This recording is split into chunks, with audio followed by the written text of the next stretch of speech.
Hello and welcome to a very special Gamescom 2025 episode of the Easy Allies podcast. We got back yesterday, all the way from Cologne. It is a fever dream. So we are going to dive into a ton of games, and we've barely even scratched the surface of how many games there were. Yeah, we booked like 45 appointments out of like 250, and there was still stuff on the show floor that we were seeing for the first time. So Absolutely crazy. We are Easy Allies. I am Michael Huber, joined by Daniel Bloodworth. Hello. Whew, we just got back, so this episode is all about the trip, what we saw. It's gonna be jolly as hell. Just a little tease.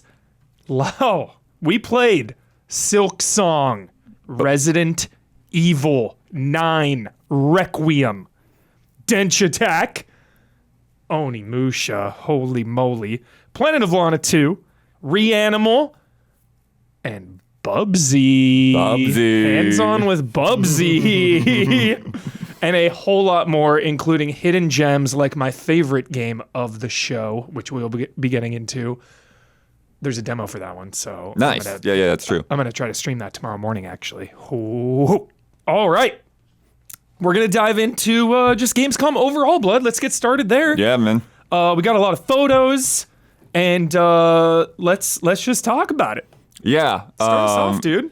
Yeah, I mean, well, the nice thing was that Janet Garcia from InMax and other places ended up on the same flight as us. Impromptu travel buddy for the vast majority of Gamescom. It was awesome. Yeah.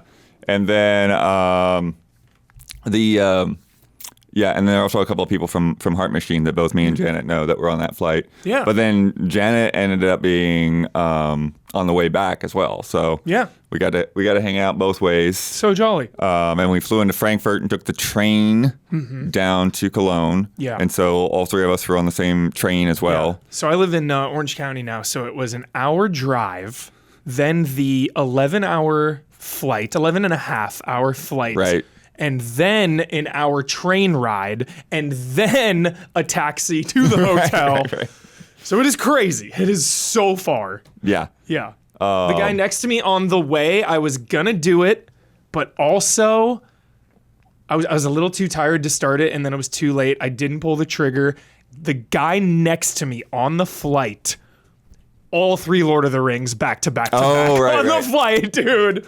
Amazing. Yeah, and then not only was Janet on our plane, it was like, so I was in the middle section. You know how the international flights, they have the rows on the side and the middle section? Yeah. I was in the same row as Janet. It's hilarious. So Janet, empty seat, me. Nice. Like, I had an aisle, so I was happy. Right. I watched a Magnolia chat. P.T. Anderson, 3 hours plus. Hadn't seen it in a while. 10 out of 10. Yeah.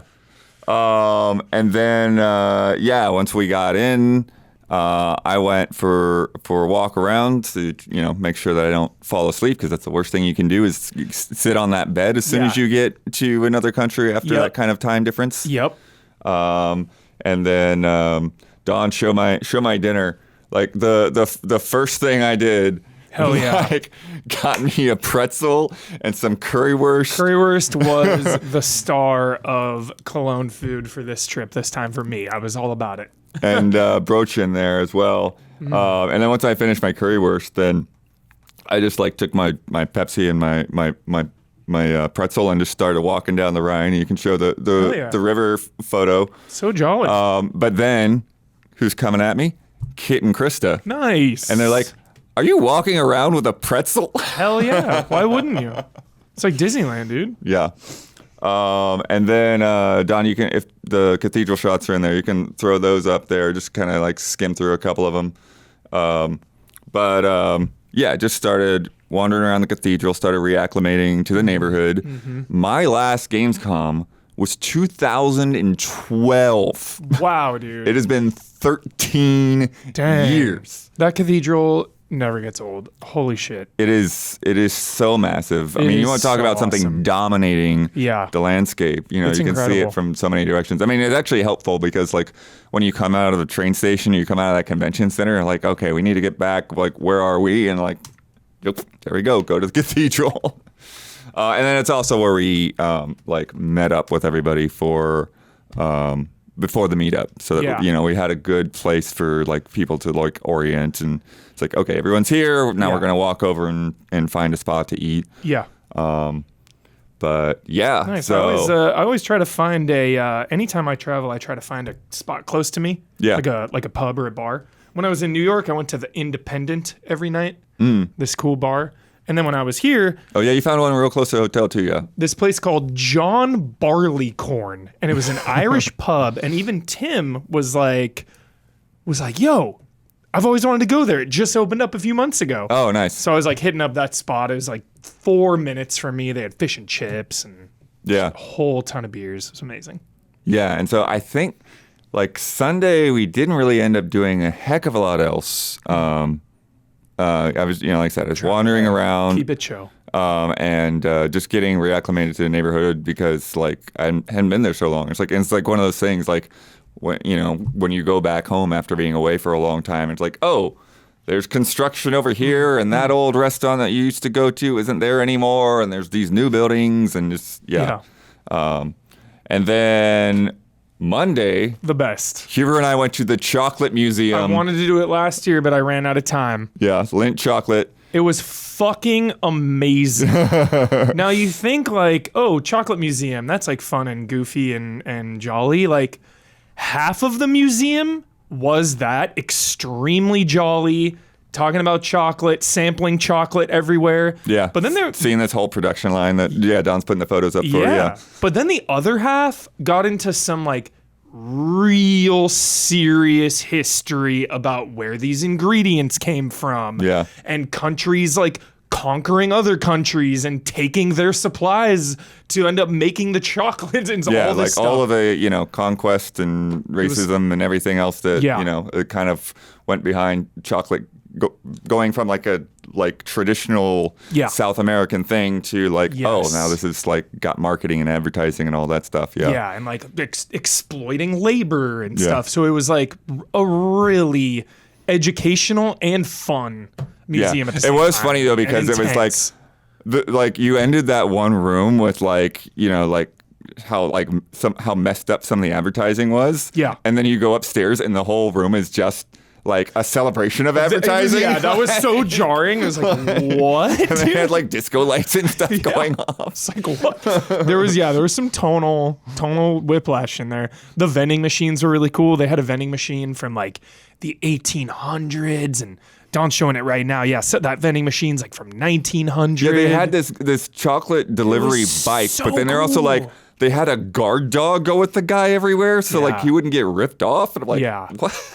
It was crazy. It was a really, really, really top-notch museum for sure. There's a point in the assembly line where you literally pushed a button for them to pick up a little chocolate bar that had just been made and drop it into your Hot off the presses, hand. literally. Yeah. And then you walk out, they give you a little stack of them. You could also, if you get there in time, you could like make your own custom chocolate bar. You can just like pick some ingredients and then they'll make it for you. But they say it takes about an hour. So it's probably like something you got to like look for, put your order in, and then do the museum. And then you probably, by the time you get done doing the rest of the museum, it'll be ready. Yeah. My mom, I get my sweet tooth from my mom, and she just loves dark chocolate. I like dark chocolate too. I prefer milk. I love milk chocolate. But I bought her a big old dark chocolate bar. I gave it to her this morning. She was so pumped. She's like, oh. Yeah, we sampled a couple of the things last night. But even like the normal, like, it's like you're like, oh, I don't want to get the Lindor truffles or whatever because we just get those here in the US. But I got that summer mix. The first one of those things that like, it tasted better than any that I've ever tasted. So it's like, it's not the exact same thing. For sure. Yeah. I had like the Trolley gummy worms. Right. Name brand, America. You can buy them in gas stations. Trolley gummy worms there tasted like gourmet. Right. It tasted dramatically different. So yeah. And you get that if you travel, even like with something like low quality like McDonald's. Sometimes in other countries, like when I went to Japan way back, it's like, whoa, McDonald's is good. like really actually good, not just like slop. Yeah, it's crazy. Tuesday, opening night live. Yeah. Yeah. Electric atmosphere. Yeah. So fun. Gigantic room full of people. Yeah. Was this your first O&L's even. Yeah, they didn't right? exist. They didn't when exist. I was going, there was still press conferences. Yeah. So Capcom, EA, Sony, Microsoft, they all had their press conferences that you had to bounce around town to get to. Yeah. Now it's just opening night live. There's none of that stuff even going on, really. Yeah. I thought the show itself was just okay this year. Yeah. I thought it was somebody just okay. was like mentioning it was like there's a lot of horror in there. Yeah, and a lot like of horror, lot of like extraction military stuff. Yeah. Yeah. I mean, even at the end, people were like getting up before the final announcement, and Jeff is like, "Oh, people are getting up, but there's one more," and it's like the Wukong sequel with like a logo, and it was like, everyone could have got up anyway. It's fine. Like honestly, like Wukong's cool, but what?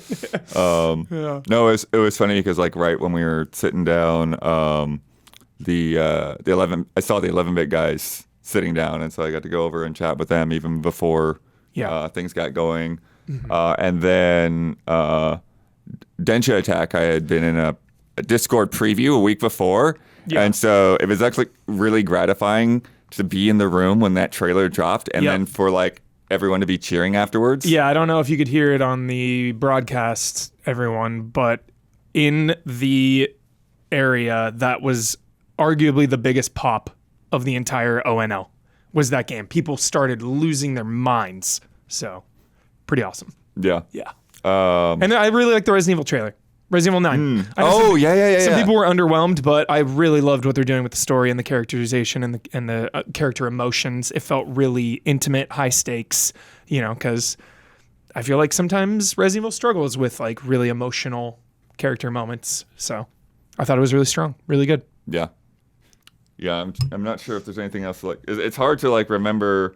Yeah, Death by Scrolling we're gonna get into, but like that hit you like right away. Immediate, yeah. Yeah.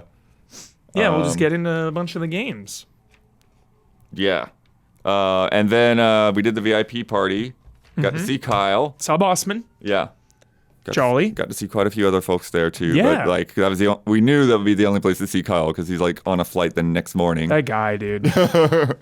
Bounces out, dude. He's slippery. Yeah. He'll just vanish. One thing that I brought up, like, it wasn't that I would necessarily saw everybody there, because there are definitely some people that I missed, because some people ended up even having to leave early, like Radic and Alex McCullough. Yeah. But some of the people that I saw, I just kept seeing.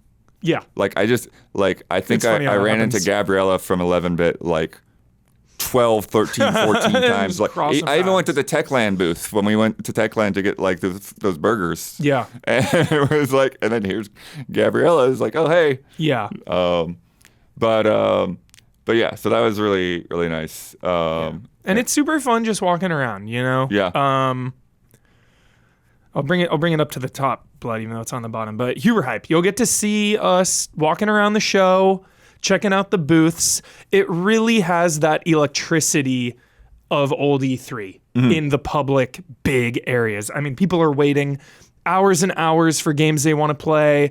Cosplayers everywhere. People have their Switches out. And just everyone gaming. You see a cool gaming shirt everywhere you go. People are just hyped out of their minds for video games, and there's nothing better than that, honestly. Yeah. Nothing better. Yeah. It is, and for years I've always thought that, like, Gamescom has had the best of both worlds set up, where it's like, yeah, you've got all the big flash and everything of these booths and the really cool booth designs that some people do. So many cool booths. And then you go in the business center and it's like, all right, you're at THQ's booth. They got a barista there. You get your cappuccino. You sit down and relax a little bit in the air conditioning before you have your demo. Yeah. And it's so nice. Yeah. Those are so fun because the devs are there and it's just, you can't even buy that, man. Just that ability to sit down with a dev, like usually one-on-one a lot of the time,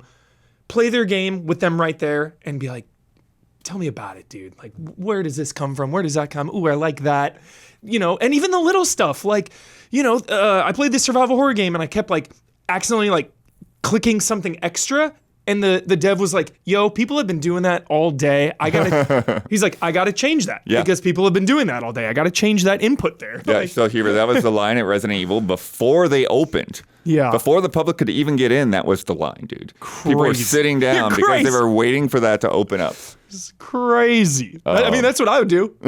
Straight up, that I would get there like hours before they open, very first thing, straight to Resident Evil, wait all day if I have to. Yeah, so for context, what had happened was we were going to shoot Huber Hype in the morning. Huber wasn't able to get in there early enough. So I just went around shooting B-roll of all the booths, and I had forgotten until I got out front that like, oh, even on the public days, we get in like an hour earlier than the public. So I was able to get around the whole show floor and get clean shots of a lot of the stuff. The big money badges, you said, Blood. Oh, well, no, that was halfway through Wednesday. Okay. So it used to be Blood's like, yo, big money badges. Yeah, Wednesday used to be just business. Yeah. Only business and media would be there. Yeah. Now it's only the first half of Wednesday, and then from 1 o'clock on, the big money badges. The big money badges, too. Can come in. Yeah. Yeah.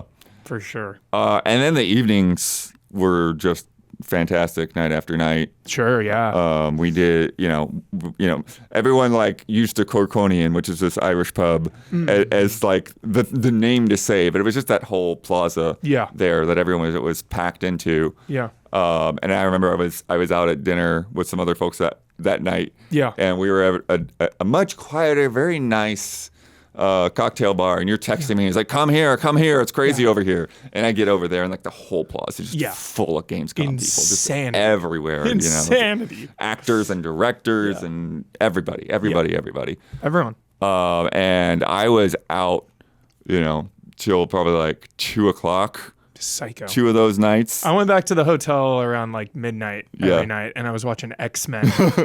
Through every night, I would go to sleep with a little Hugh Jackman on my screen. I'm like, yeah. But it was so funny because like Thursday night, because I had like already had like 2 nights in a row, I only got like 3.5 hours sleep. So Thursday night was like my challenge was like, okay, I've got to get to bed before 4 a.m. Because we were waking up at like 7:30 in the morning. And we had the EZA meetup, and then you went back, and then there's still a couple of people lingering, and I was like, okay, I think everybody's here that's here right now I've already talked to at some point or whatever, and we're good. And then I get the text from Abu, and he's like, I'm on my way over right now. That's 2 more hours. Yeah, that was 2 more hours. And then even afterwards, I started walking back out, and like on the way back, I was walking by some other bar, and some EZA fan recognized me, and they stopped me, and we would like chat for another 10, 15 minutes.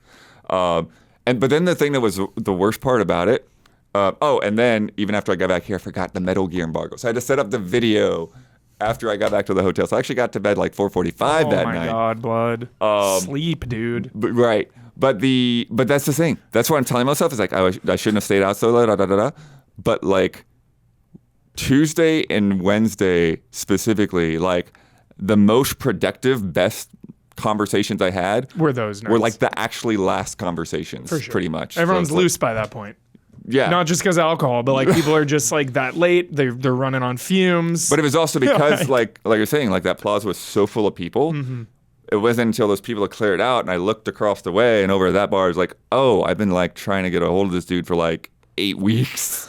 And he's just been like moving and going to Japan and all this other stuff. And like, crazy. Dang it. And then the last night we also did the Liza P community event. Yeah. Which was jolly. I was running on fumes by that point. It was the last night. I was freaking O'd. But it was so nice being able to celebrate one of my favorite games of all time, which I love to say now because it's been out for a while. And Overture is seriously my favorite game this year. So it was so nice to celebrate just like one game like that. There was like a cosplay contest. Yeah. Some of the voice actors were there. Yeah, no, they actually had a really...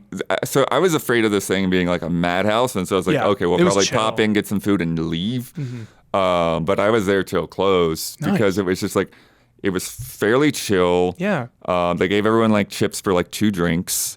And then had food going around, which was like nothing amazing, just like hors d'oeuvres. But for hors d'oeuvres, they were pretty decent, like these mini pizzas and stuff. And it wasn't a madhouse. And like you're saying, like they had the voice actors up there signing things, but it was like very well organized. Where, Very like, well. Everyone's wristbands had a number on them. It's like, all right, if you're number 5, come up now and get your stuff signed. And so it was all super chill. And I love just gushing to them like more than any game right now. Like I was talking to the whole brand manager, the whole thing, and I'm like, yo, seriously, one of my favorite games of all time, Liza P. Nice. And they're just like, oh. It was like the first game she had worked on at NeoWiz. She's been there for years. And just like, she's like, oh, it feels so good because like there were challenges in development for so long and we never knew. And just like, I'm like, well, look around. Like people are obsessed, you know? People full on dressed up as characters from the game. Yeah. Incredible. Giant swords, all of it. So good. Liza P. Ugh. Yeah. And then we had a nightmare trip back. Barely made it to the plane. I can't believe we made it. Oh my gosh. I can't even believe it. Just like things were broken and lines were insane, giving me anxiety to the max. Like I almost threw up from anxiety because it was one of those situations. Tell me if you've been in this situation. I know you have, where you're trying to get in somewhere and there's 10 unofficial line queues merging into one. So like snaking out here and here, there's no barriers or lines. It's just every person for themselves. And then eventually you're just kind of like boxed in with everyone. Yeah. I was just, I almost luggage threw up. like all around your feet, you know, in every direction. Yeah. Yeah, seriously almost threw up. Blood was crazy. Yeah, and then we did Huber Hype. It's going to be amazing. So excited for that one. Yeah. So we walked around the show floor. Easy Allies and then at the meetup, we got basically everybody's opinions on things. So. Great meetup. What was it, like 25, 30 people there? I didn't count, but that sounds about right. Yeah. Yeah. Just as well as so some dev folks, like Victor came from the Den of Wolves team, 10 Chambers, and then KA from Fireshine came over. And it's like, it's wild when you've got these folks that are like, in the industry that have been Easy A fans since before they got their jobs or whatever, you know, it's like. All right, Blood, should we hit it? Yeah. Time for some gonna previews. Get into some games. Let's go. And obviously we're going to start at the top. Oh yeah. Oh, this is one thing I was going to mention, I forgot. Getting into Silksong, one of the worst experiences of the show. Whoa.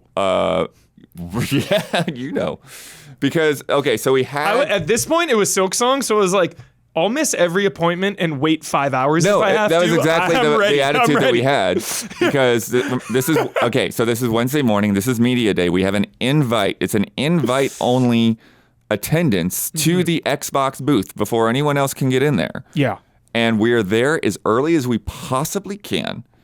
And first, there's a massive line just to get in the booth. And then we get in the booth, and there's a line for Silksong.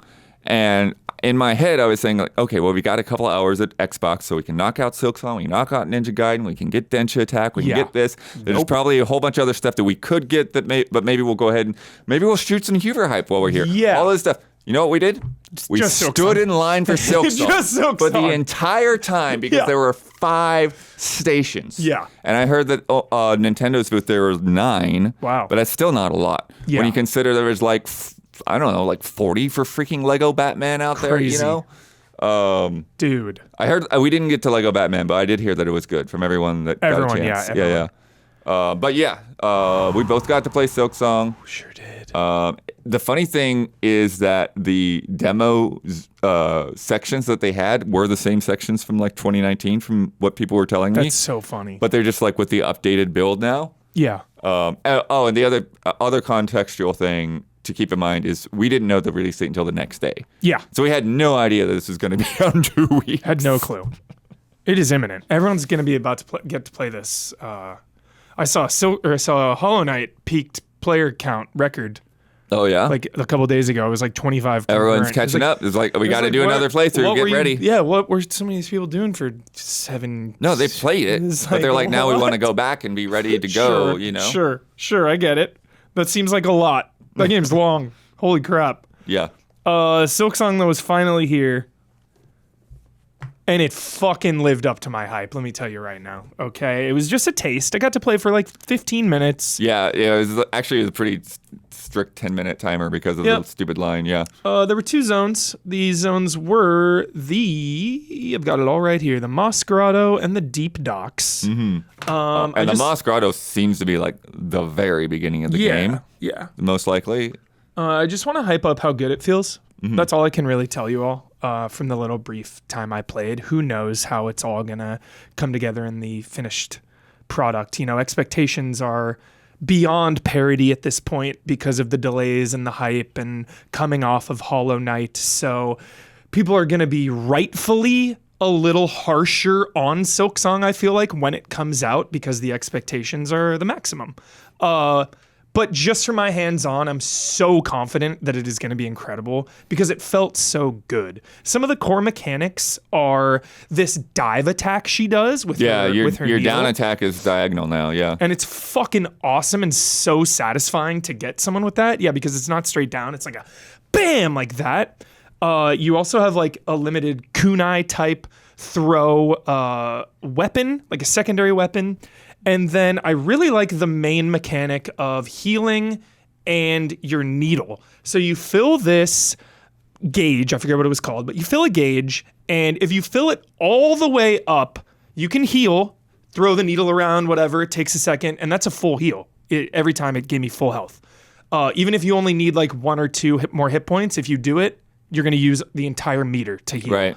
But then also, you don't need a full meter, but you can use that meter to then throw your main weapon, your needle. You throw it out. Yeah, you do like a harpoon attack. It was with the awesome. Yeah, it was so sick. And then also, climbing up. You can like get to a little ledge and you climb up, but when you nice do little that, clamber animation, yeah. Yeah, but when you do that, you can also attack through it. So you like jump up like this and attack, and it was so satisfying. Like everything about the mobility and combat just felt top tier, best in class. Yeah. So Yeah. Did a little boss fight with the moth dropping caterpillars and all that stuff. Fun one. Trying to like zone it out, trying to kill the ads, trying to, it's up in the air. You're trying to jump up and hit it. So little methodical fight was really fun. Yeah. And then, the first area you didn't have the dash yet, the air dash and all that, but you do get it in that second. Yeah, the docks or whatever. Yeah, kind of in an industrial zone. Again, it's the early areas, Blood, so I didn't get a sense of the scale and the scope of these zones, These zones felt very tight. Right.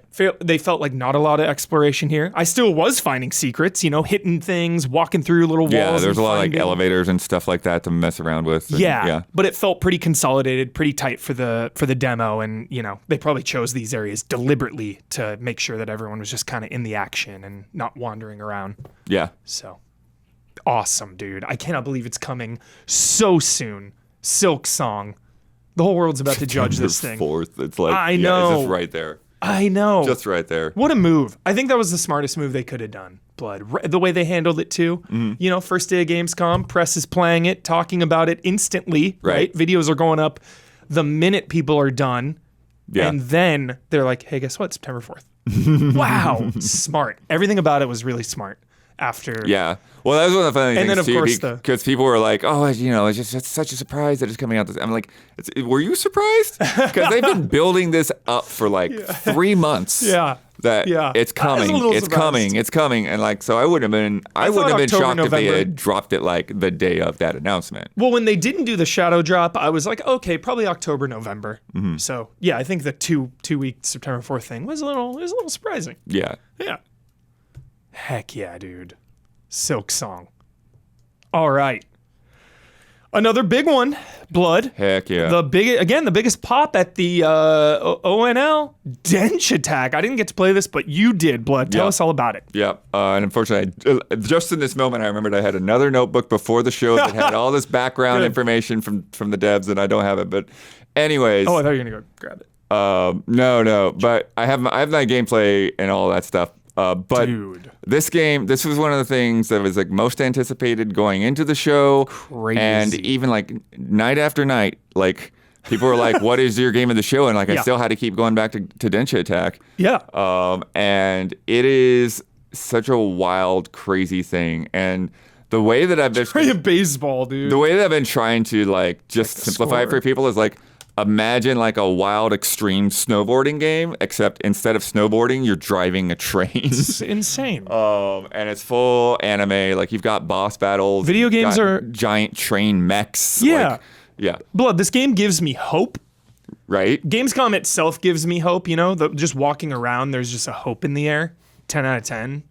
This game gives me hope, and it shows that the industry is not lacking in creativity, Blood, Right. Right. Which we always hear people lamenting, the creativity, usually with the AAA space, but games are out of control right now. So many good games. Yeah, and what's important for a game like this is for it to feel good, and it does. Like you still playing a demo, like you still feel like it's a little ways before I like master this, but I want to master it, right? And so when you're just going down a rail and you come to a curve, what you've got to do is you've got to break into the curve, and then this like Mario Golf swing kind of meter pops up, and then Tony Hawk grinding. Yeah, and you have to like release like right when that's up and like in the center, and if you release it just the perfect point, then you get a boost out of the turn, which is really nice. Yeah. You can use the right trigger to like charge jump so that you can jump over obstacles and stuff like that, and then when you're in the air, if you hit both triggers, it feels so good, dude. You do a slam straight down. Love that. So it's like if you're in a jump and there's like something that's you're gonna smash into, you just boom, jam. go down back to the track. Gosh, I bet there's parts where the track is gone or whatever. Right, exactly. So you need to slam down, then jump, slam down, jump. Like, yeah, oh my it's like gosh. there's a lot of it where it's like just like trying to like see what's ahead and like navigate the right way to be is like a part of it, and then on top of that, then you start adding in like, okay, well, when you're in the air doing tricks, and with that, it's like you're using flicks on the right stick. Mm-hmm. So, like a basic thing might be just like, okay, quick little quarter circle or whatever. But the more advanced trick is like you might be like left and then left quarter circle and then like right quarter circle, and then you do this, sequence and get more trick points out of that. Yeah. You click the stick for your horn to go off, and that's like an area of effect blast that can change the environment in some places. Is that on AoE or can you spam that thing? You can spam it. Yeah. You mean cooldown? Cooldown. Yeah, I said AoE. Yeah, is it on cooldown? Your character is like a delivery driver who's just like really good at delivering ramen very fast, and then some people are like, hey, do you know about Denshattack? And she's like, what? You deliver ramen? Well, at first, yeah. So there could be Naruto DLC. There's wall writing in there. There's collectibles in there. This sequence that they show in the trailer with the Ferris wheel is in the demo as well. Awesome. And so, yeah, basically you hop on the Ferris wheel, it spins real fast and then breaks off, and then you're riding the Ferris wheel, and then you've got like some pipes and stuff that you've got to hop across. The Ferris wheel goes under while you go above, and then you leap off of the Ferris wheel into a volcano, and then the train is coming at the screen, and you're like dodging fireballs coming down the rails. Insane. Yeah, just like truly insane. So much good stuff going in there. Like I said, it feels good. It's fast. It's fun. I'm sure that there's going to be a lot more mechanics introduced. Like we see so many like teases of crazy bosses and stuff in the trailer. Yeah. God. Really, really, really looking forward to it. Yeah, spring 2026, so a little bit of a wait, coming to all consoles. Denshattack. They just like lose that one A there. God. So Densha is the Japanese word for train. Yes. So you got Densha, attack, mash them together, lose an A, Denshattack. Sick. Definite fan favorite. Definitely on people's radar until that comes out. Jet Set Radio is one of the inspirations. Hell yeah. Yeah. Next up, my surprise hit from the opening night live showcase, Death by Scrolling, dude. Yeah, Ron Gilbert doing this, which is very interesting and surprising. Yeah. Yeah. So just right after the trailer hit, I was like, sometimes I really do not need any more video games, right? And I don't need any shadow drops, really. There's just unlimited games to play at all times. And if you don't feel that way, I would be surprised. I want to play all of the video games, So for this, Blood, right when the trailer's going down, this is one though that I was like, please shadow drop, please shadow drop, please shadow drop, please, please, please. Did not shadow drop, but I had the chance to play it on the show floor. Thanks to Blood finding it, by the way. This thing was like downstairs, like behind a bunch of flags, like could barely even see it. It was kind of like in the corner. Hard to find. Didn't see it. But then Blood found it, was like, get down here, dude. Play this right now. I was like, yeah, dude. So I got to play it, and it was so fun. It was super fun. Basically, you have to earn a bunch of gold to pay the ferryman to like take this boat or whatever. And the fire is on the bottom of the screen, and it's rising constantly to take you out. And on the way, you're picking up loot, which is the form of like little card pickups or whatever. So for example, you know, I get a bow and arrow, and you only have a certain amount of attacks with each card before you need to get another one. So there's sometimes when I was just fully out of ammo and I'm just trying to like get through. But what's really crazy is there's gold and items like scattered throughout, but you don't really move that fast. So there were so many times when I just had to let things go by, and I really appreciated that balance of like, there's a shotgun over there. I've never used a shotgun yet in this game. I really want to see it. I can't get to it. I had to leave a shotgun behind. That's how crazy it was. It was like unreal. There are shops in between. You can use some gold to like spend cash or the gems actually. You can spend gems to get upgrades. And it just, you know, I only played one run. I got to like level 4 or 5, and then the Reaper just came out and one-shotted me. I really didn't even know how I died or what was even going on. So I got just a little bit of a taste, but I just love the art style and I love the pace, and I'm already addicted. So Death by Scrolling, dude. Nice. Still a little ways away. Wish listing now. So I got my eye on that one hardcore. There was a lot of games like this, and we're about to get into the next one. Yeah, that's the thing, because it's Blood, like, dude. Yeah. You were so into this, but then there was another one that I didn't even have anything on my radar, but you said, hey, I'll check that out. Yes. Dude. Monsters Are Coming, Rockin' Road. Do not, actually go do it, because then you can watch me stream. There's a demo right now. Download it right now. Stop what you're doing. Download it right now. Download the demo. I'm not even kidding around. This was my #1 game of the show that I played. It's right in my wheelhouse. Tower defense, Vampire Survivors, roguelite. This game, dude, I am obsessed. Next level obsessed with this game. Holy crap. Okay, so premise. You got a driving a castle over here? What is happening? It's so freaking fun, dude. So you start with your little castle, and there's a bunch of different castles you can unlock. Okay. The base castle, right? Really good premise. The premise of the game is the monsters have like invaded, and you're trying to get to the Ark, which is this like place where the monsters can't go. Got it. And the Ark, in the main menu, you can go to it. There's like this Ark hub little thing, and you have to get a bunch of castles there to fill it all up with your castle. So you'd probably have to beat the game maybe like, I'm guessing like 4 or 5-ish, 6 times, which is, beating it once is already gonna be hard enough. Tons of roguelite elements to this, permanent upgrades. But when you're going through a run, you have your little soldier character, and the castle is moving down at all times. You don't have to, you don't control it. It's auto attacking and auto moving. Your character also auto attacks, but you move him around. You help kill monsters. You also have to clear the path. The castle can get stuck on barriers. Oh, okay. So you have to kill that. Here's where it gets so addicting.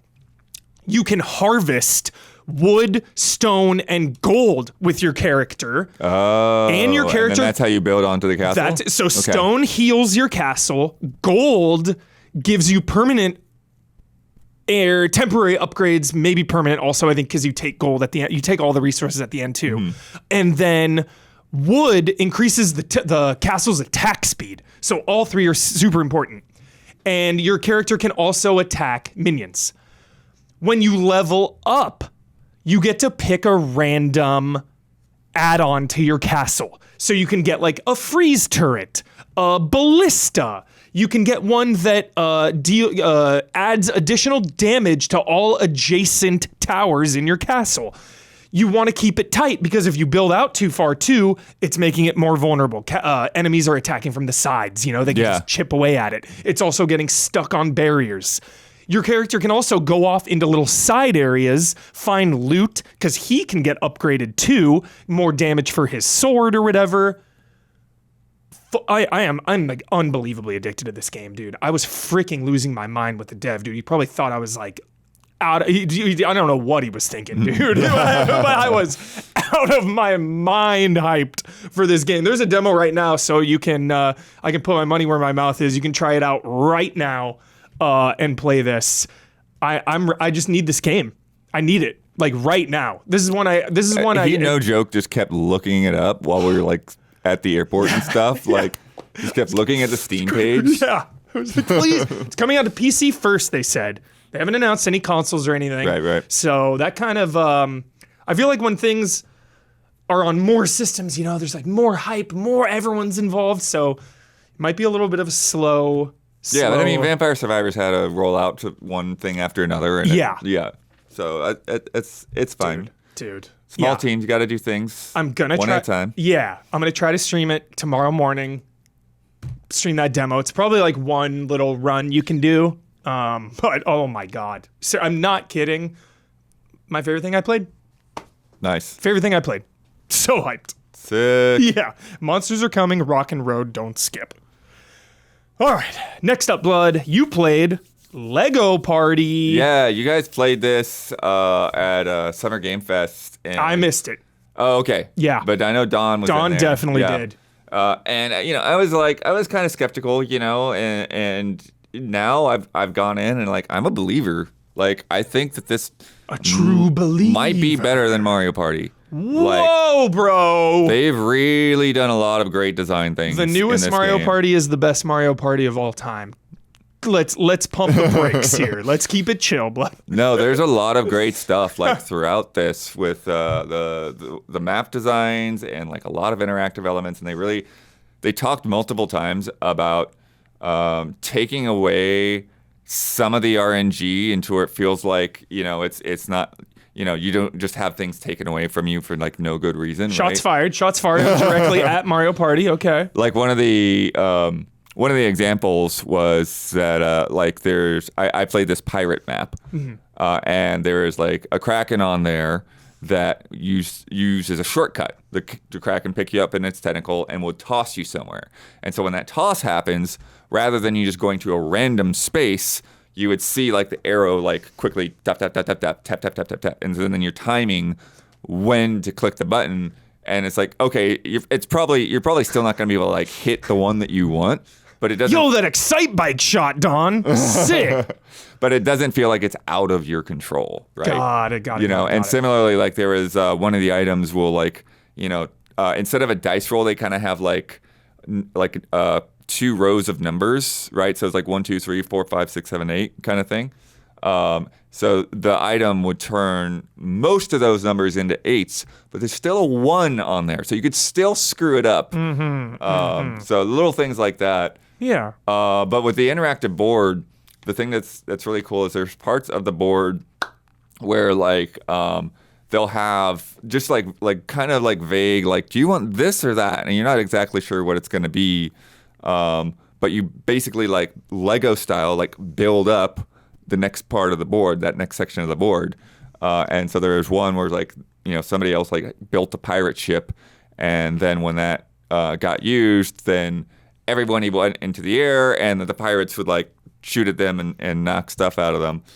And then I had one where I was able to build an island, and like a Redbeard skeleton popped out with a treasure map. Yeah. And the treasure map made like 3 more gold bricks appear on the board that were free, that you didn't have to pay for. So it's just whoever gets there everyone first. Could get them. Yeah. Okay. And then I think my main and the most important question, though, Blood, mini games. Yeah. No. How are they? There's a lot of cool mini games. Yeah. There's one called Snail Trail, which is like, it's like a kind of like follow the line sort of thing. And so like the snail would make a line and then the line would disappear and then like everyone would have to like trace the same path, and like whoever okay. like gets the closest to it would get Fun. the most. There is one where there's a museum, and there's like a big boulder that you're rolling back and forth, and you're trying to protect like your vase from getting smashed with the boulder. Yeah. And then this one was like a kraken spinning a jump rope. Nice. This one with the grappling hooks and that thing flying around, it was really fun. It was really crazy. So it's like, so there's a platform that's just kind of like going in sort of like a rectangle in this room, and you have a grappling hook with like physics and swinging and all that. And so what you're trying to do is it's almost like when you're doing a capture point in FPS. So you're trying to get on that platform, and when you're on that platform, you're dancing, and as you're dancing, you're building up points. Yeah. So you want to be the guy on the platform, but then somebody else can like use their grappling hook and swing and just like kick you off. Jeez. And so it's just really fun, like trying to master the physics of all that, and then with 3 other people doing it at the same time. Yeah. And be the person at the end. The one with the bulldozers there. So it's a 2-on-2 game. And so, like, there's all these Lego bricks falling from the sky, and you're trying to get as many Lego bricks onto your side as possible. There's a lot of them. There's like a 2-player air hockey one. There's some snowboarding ones. There's some RC cars. Just basic racing so they felt stuff. Good. Yeah, that's the thing. They all feel really good. That's what matters. They've got a couple other little things that were on the board. So there was a volcano, but you had to pay like a toll to go through the gate to the volcano. So that's like, okay, do I spend my money on this, or do I save it for the brick? Mm-hmm. And you get it there, and then when you hit the volcano, it launches like a roasted turkey, and it lands on somebody's head like Mr. Bean. Like, you remember the turkey head thing? Of course. And then Mr. Bean when they pull it off, they lose a brick. And it flies out onto the map, and so it's like up for grabs. So they can go and get it back, but somebody else might get it first. Whoa. And so it still has some good, like our match had some good turnarounds where it's like, okay, at one point I thought I was ahead and I'm behind, and I'm ready to beat all of you. You could set traps too. I'm ready. There's a crab that I could like pay to like, if somebody landed on the crab, then like, take their brick. Sick. Yeah, it's awesome, dude. Feels really good.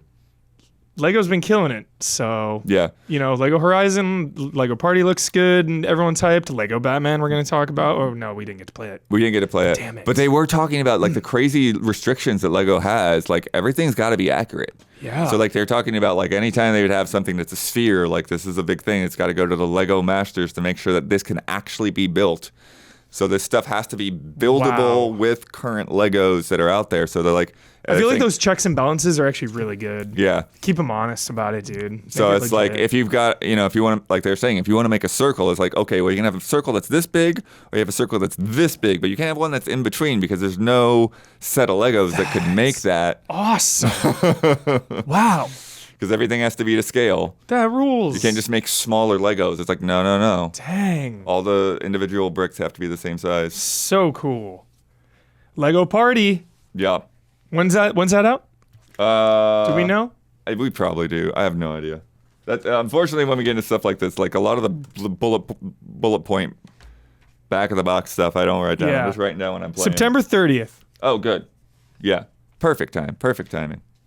60 hilarious minigames. 4 players. September 30th. Also, 60's good. $40 game. On sale on Steam for $36. Pre-order. Sick. Cool. All right. Next up, one of my most optimistic games from Summer Game Fest. I believe we saw that trailer. I thought the trailer was awesome. It just stood out to me. Mm-hmm. Last Flag. Had the chance to play this with some devs. Yeah, they had a whole like LAN area set up. Yeah. In Hall 8. Yeah. And Last Flag was over there, so. Yeah. It felt really, really good. It's basically like a modern expanded take on Capture the Flag mode, just building a whole game around that. Totally. It's like Capture the Flag and a MOBA. There's a lot of MOBA vibes here. But that makes me a little worried because I'm terrible at any kind of MOBA. But instead of like continuously like nonstop going and destroying like usually in a MOBA, it's still like I can run anywhere and like just get the flag and bring it back, you know? So it is still capture the flag, go and get it back. There's just MOBA similarities because there are control points in the middle that act as like spawn points if you capture them. And then there's creeps running around that drop gold. You kill them for gold, and then you can upgrade your abilities. And there's a bunch of different classes. So I was playing as this like lumberjack with axes. And then I started to realize that ranged filth was OP at this time. It's not a skill issue because then I changed to a machine gun and was just mowing people down. This like mariachi guy with like a big assault rifle. Yeah. And this awesome guy with double pistols. Shotguns or pistols? Yeah, big double like magnums was really cool. Okay. But it just felt light and fun and snappy, and you know, you just hop in and you kind of like already know what to do, and it's from guys from Imagine Dragons. Wait, it is? Yeah. Imagine Dragons are behind this game, dude. It's crazy. Oh, okay. All right. Well, regardless of that. You don't have to listen to their music to like the game. Exactly. What I really liked was when you get the flag and you bring it back to your pyramid, you have like 60 seconds you need to hold it to capture it, and then you like win.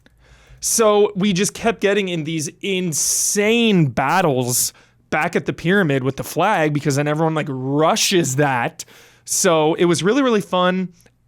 Gameplay loops of like, sometimes I would go and farm and try to like sneak around the back solo, try to capture the flag. And then sometimes, you know, I would just like kind of play defense and guard our pyramid or guard our flag. So promising start. You know, I get scared because I feel like a lot of these games live and die by like the first couple months, you know, like if this launches to low numbers, what happens? Right. It's a scary thing launching a game like this. Because then it's like, all right, how long do you support it? If there's no players, like, what do we do? So I like what I played, and I'm pretty optimistic about it. So, last flag. Nice. Yeah.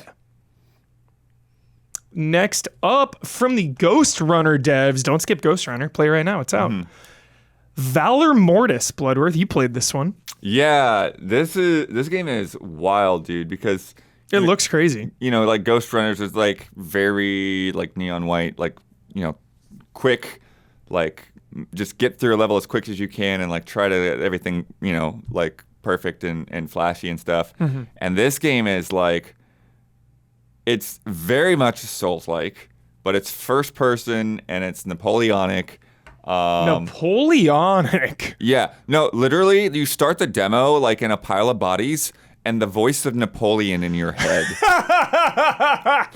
Like, what is happening? I don't know. Napoleon Souls, we got it. Napoleon Souls. Fucking unreal. And so, but a lot of it, like, you know, like gameplay wise, like it really, like it works like really well. Like I like what I was playing. We got a chance to, you know, go through some normal levels and stuff before taking on a crazy freaking boss. And I think you're gonna love like some of the kill animations in there. I haven't seen what the B-roll's got in here, but you've got you know, a sword and a pistol in first person is trendy right now. Just so y'all know, this is like the third or fourth game I've seen recently that does that.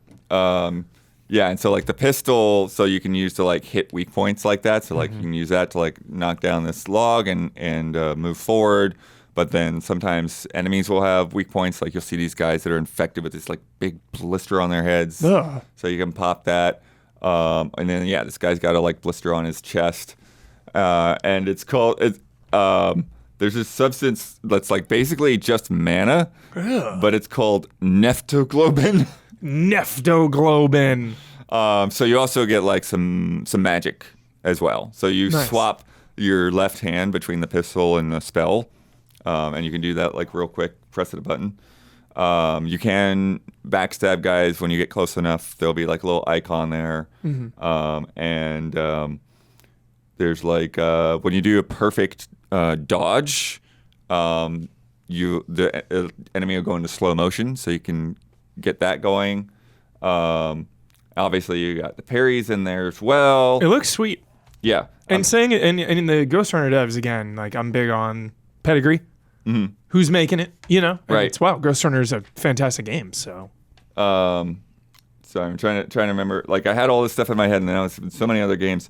Oh yeah, so when you get I think this is when you get the burn spell. You actually like rip the thing out of the guy's chest. Whoa, Kano. But yeah, so that fire spell, it's like a flamethrower. And then you can use it to like burn down barriers, but then also like burn enemies. Great. And then there's a part where you can shoot a cart and it rolls down and smashes a bunch of guys. There is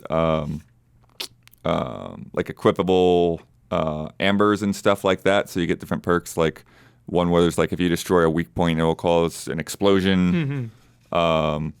And then you do have like lanterns that are like bonfires and souls. One of the things that was interesting with the boss fight, the way they treated souls a little differently is that the souls would drop outside of the boss arena, so you could go and pick them up and then still go back and level up. And so like if you're having trouble with boss, like you can you actually will get experience from the attempts that you did on the boss. Phenomenal. Like and then you could, but there was like a cap on it too. So you could level up for a little while, Kazan, but then it would cap you off. I think Kazan did that. You get XP from fighting the boss even if you die, and it's like it's just a little bit, but it's so much. It's a relief to the mental damage from dying over and over again. Boss, you know, I really like that compromise. If the game isn't going to do difficulties, even if it does do difficulties, it's like. That's nice, you know, because Souls games, like, you're supposed to die on the boss over and over, and it's like that gets tiring sometimes. Right. For sure. Yeah, and now here we go. This is the boss himself here. So this guy got this big hat going on. He's got like... There was a lot of one big arms, by the way, so Gabby was probably pumped. Yeah, but that's it's one like, big arm right there. Look, there's also like other heads. He's very Rat King, dude. It's just like this amalgamation of guys. 3 arms in his back, shooting pistols like that. A lot of the times, when I would start the fight, like those would come down and like you'd actually, and the same thing with the snipers, like you'll actually see the bullets flying at your head and like dodge just in time. So it's like you'd learn that pattern of like bam, bam, bam, and you'd be like dodge, dodge, dodge. I did not manage to beat this guy even after a bunch of attempts, but it was nice because. I felt like I was really pushed to use everything I was just taught in the level before. So it's like, okay, I've got a parry, and that pulls his stagger meter up. And then after, you know, a lot of times, then he would like go down and just be ready for like a visceral attack, and then would take a nice chunk of his health. Mm-hmm. But then also, if you use the flamethrower on him, there's also like a burn meter that builds up. And it's very similar to a stagger meter, where it's like if you get that burn meter all the way up, then he just fully ignites. Got to do that. It's essential. Yeah, and then they were saying one thing that works really well is like if you get his burn meter up, then when you attack the weak points, then you get like the Neftoglobin, and so you refill your mana bar, and then you can burn them again. Nice. And so, yeah, learning to use everything in concert, and then and then one big arm becomes really one big arm. And this is the part that would kill me, because when he'd swipe with this thing, dude, it would probably take off like 60-70% of your health. Jeez. It was so freaking brutal if you got hit by that thing. God. And typical Souls thing where like I would just keep almost getting him. I would like get through all of phase 1 without healing, and then get him somewhere around 40% health of phase 2, and it's like, nope, I'm dead. Yeah. Did you have a lot of ammo or no? Pretty rare. With ammo, you can only hold like 6 shots or something at a time, and then you can pick up more ammo in the arena. Mm-hmm. Yeah, and then there's the visceral, like I was saying. They didn't put the health bar on here though, so you can't tell how much damage it's doing. He's been fighting him what feels for like 20 minutes, dude. It's crazy. Awesome. So that looks really promising. I think it's gonna be a hit. Pretty good, yeah. And again, pedigree, Ghost Runner. Napoleonic first-person Souls. There you go. Napoleon Souls. Crazy. My God. Valor Mortis. Hold. 2026 for that one. Damn. Yeah. This is the first time they've shown it. It was unannounced before Gamescom. Yeah, so sick. They're not throwing that out there in 2 months. Next one I played. Wow. This one's fun. This one's really fun. Morbid Metal. This is I coined this, we like to compare things to everything. My sell on this game, Hades cross Devil May Cry. Okay. So it's a roguelite. You are juggling people up in the air. You are getting super sexy style, like smoking sexy style. What the hell is it? Yeah. This game felt really good. You have all the cool attacks. You have, what the heck was that? Yeah, the dodge is so satisfying. Perfect dodging is so insanely fun. You have dodges, you have air attacks, you have dashes, double jumps, grappling hook thing, special abilities, ultimate abilities, economy to unlock things during the run, and another economy to unlock meta progression, which was locked for the demo. I didn't get a sense of seeing it. But just the movement and the combat felt so damn good.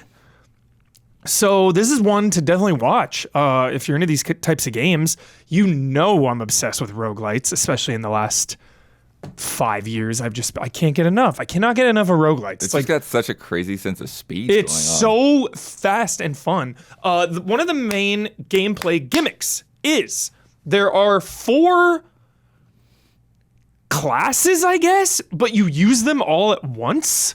Okay. So you can see the character. Swap them on the D-pad. Yes, yeah. So I got to use 2, just like this video we're showing is using. One of them is like the classic all-arounder with a sword, really fast. Had like a cool ability that would, shoot ranged attacks, and then like a really cool blink attack. Mm-hmm.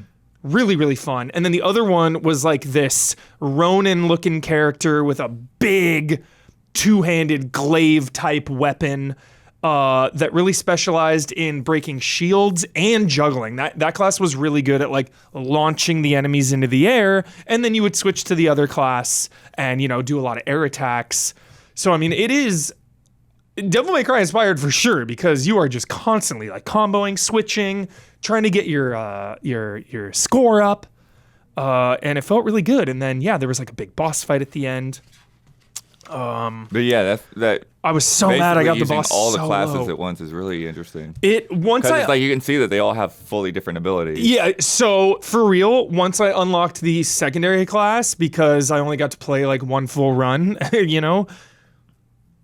convention demos, it's crazy. Yeah. It's a lot. You're going from like game to game to game to game to game. So it's like this game, LB was run. This game X is run. It's just like trying to get it all straight in my head.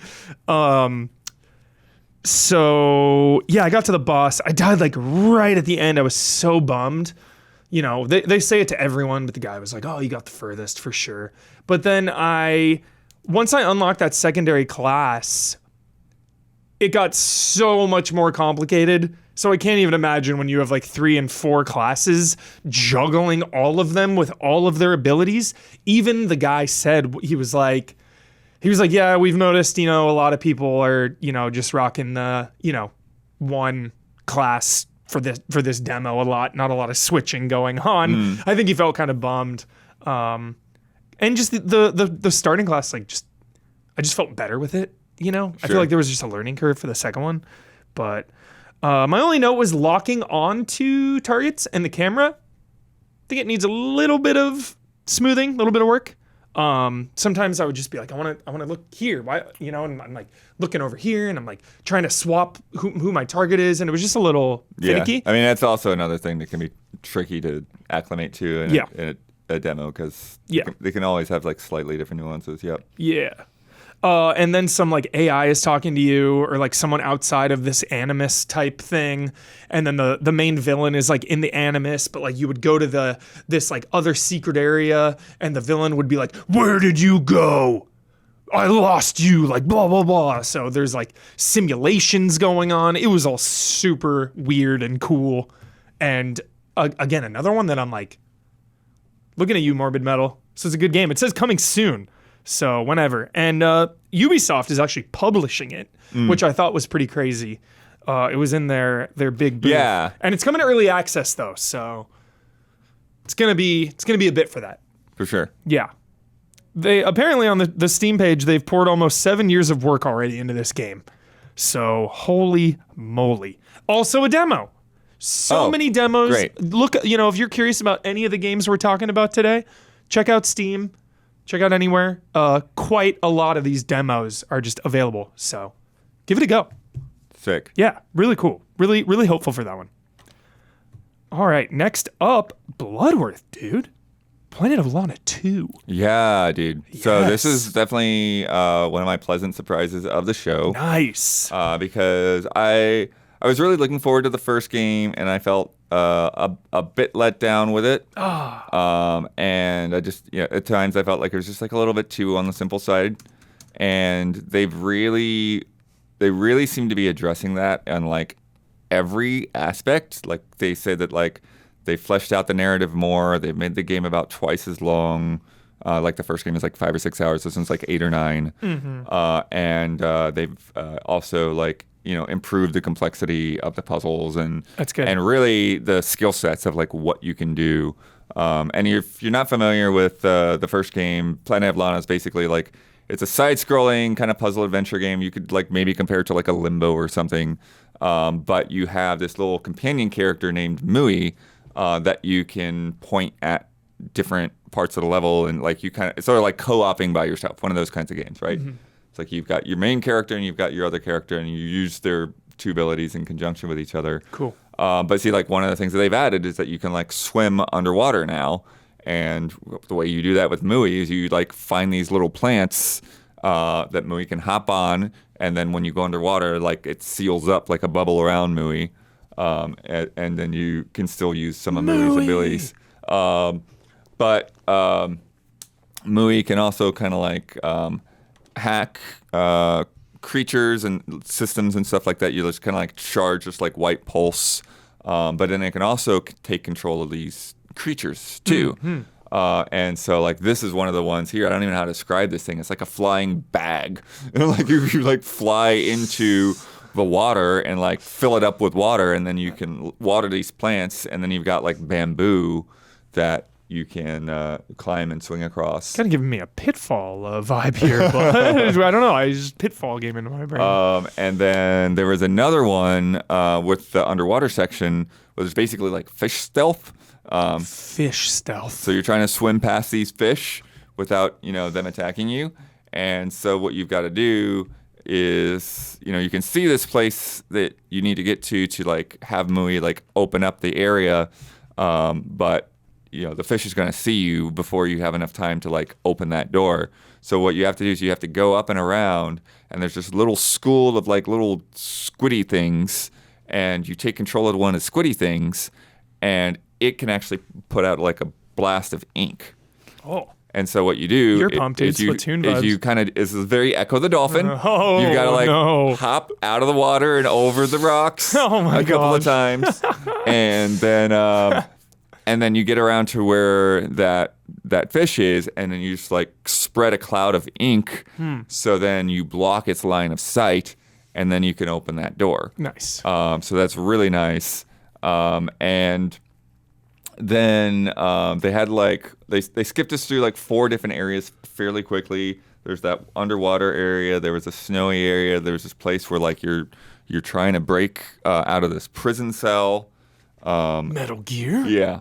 And then there's like a more foresty spot But yeah, with the prison cell thing, there's this whole complex thing with like magnets and heavy crates and like you could stand on the crates, but then if you moved the magnet at the wrong time, you would crush yourself. So like he said, it's like you've almost got it, but we just don't have enough time for you to.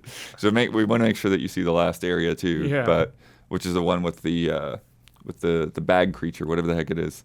But yeah, like I felt like the puzzles were better and more mechanically engaging, without feeling like crazy frustrating. Nice. So it felt just like a big improvement from the first one, from what you played. Yeah, exactly. That's great.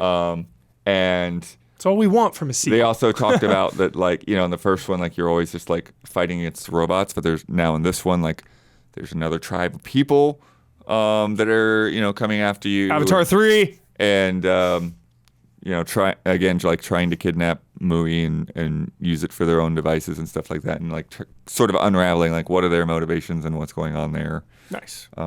So I'm looking forward to it. Yeah. Planet of Lana 2. Sweet. Next up is Of Ash and Steel. Alrighty. Published by Tiny Build, this one.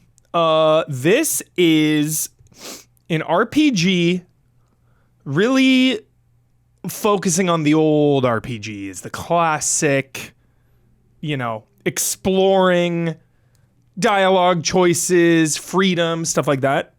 So immersive third-person open world, they said. And I will say, it felt okay. Mm-hmm. But what really stood out to me from this game, actually, was the characters' banter with each other. Oh, okay. You know, this game, definitely not a criticism. It definitely feels a little budget. Right. Lower budget. But yeah, the characters and the way they like just talk to each other, I was invested. I was intrigued by this character.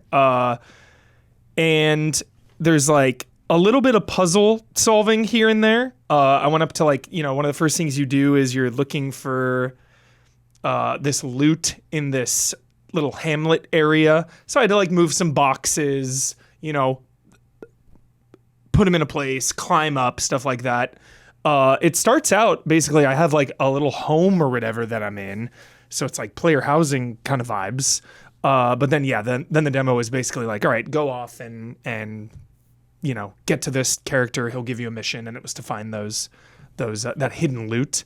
Combat felt okay, but it definitely had a bit of a weight to it, which I really appreciated. It felt really weighty. I was fighting just like a lot of basic stuff, like rats, you know, brigands and rats, classic stuff.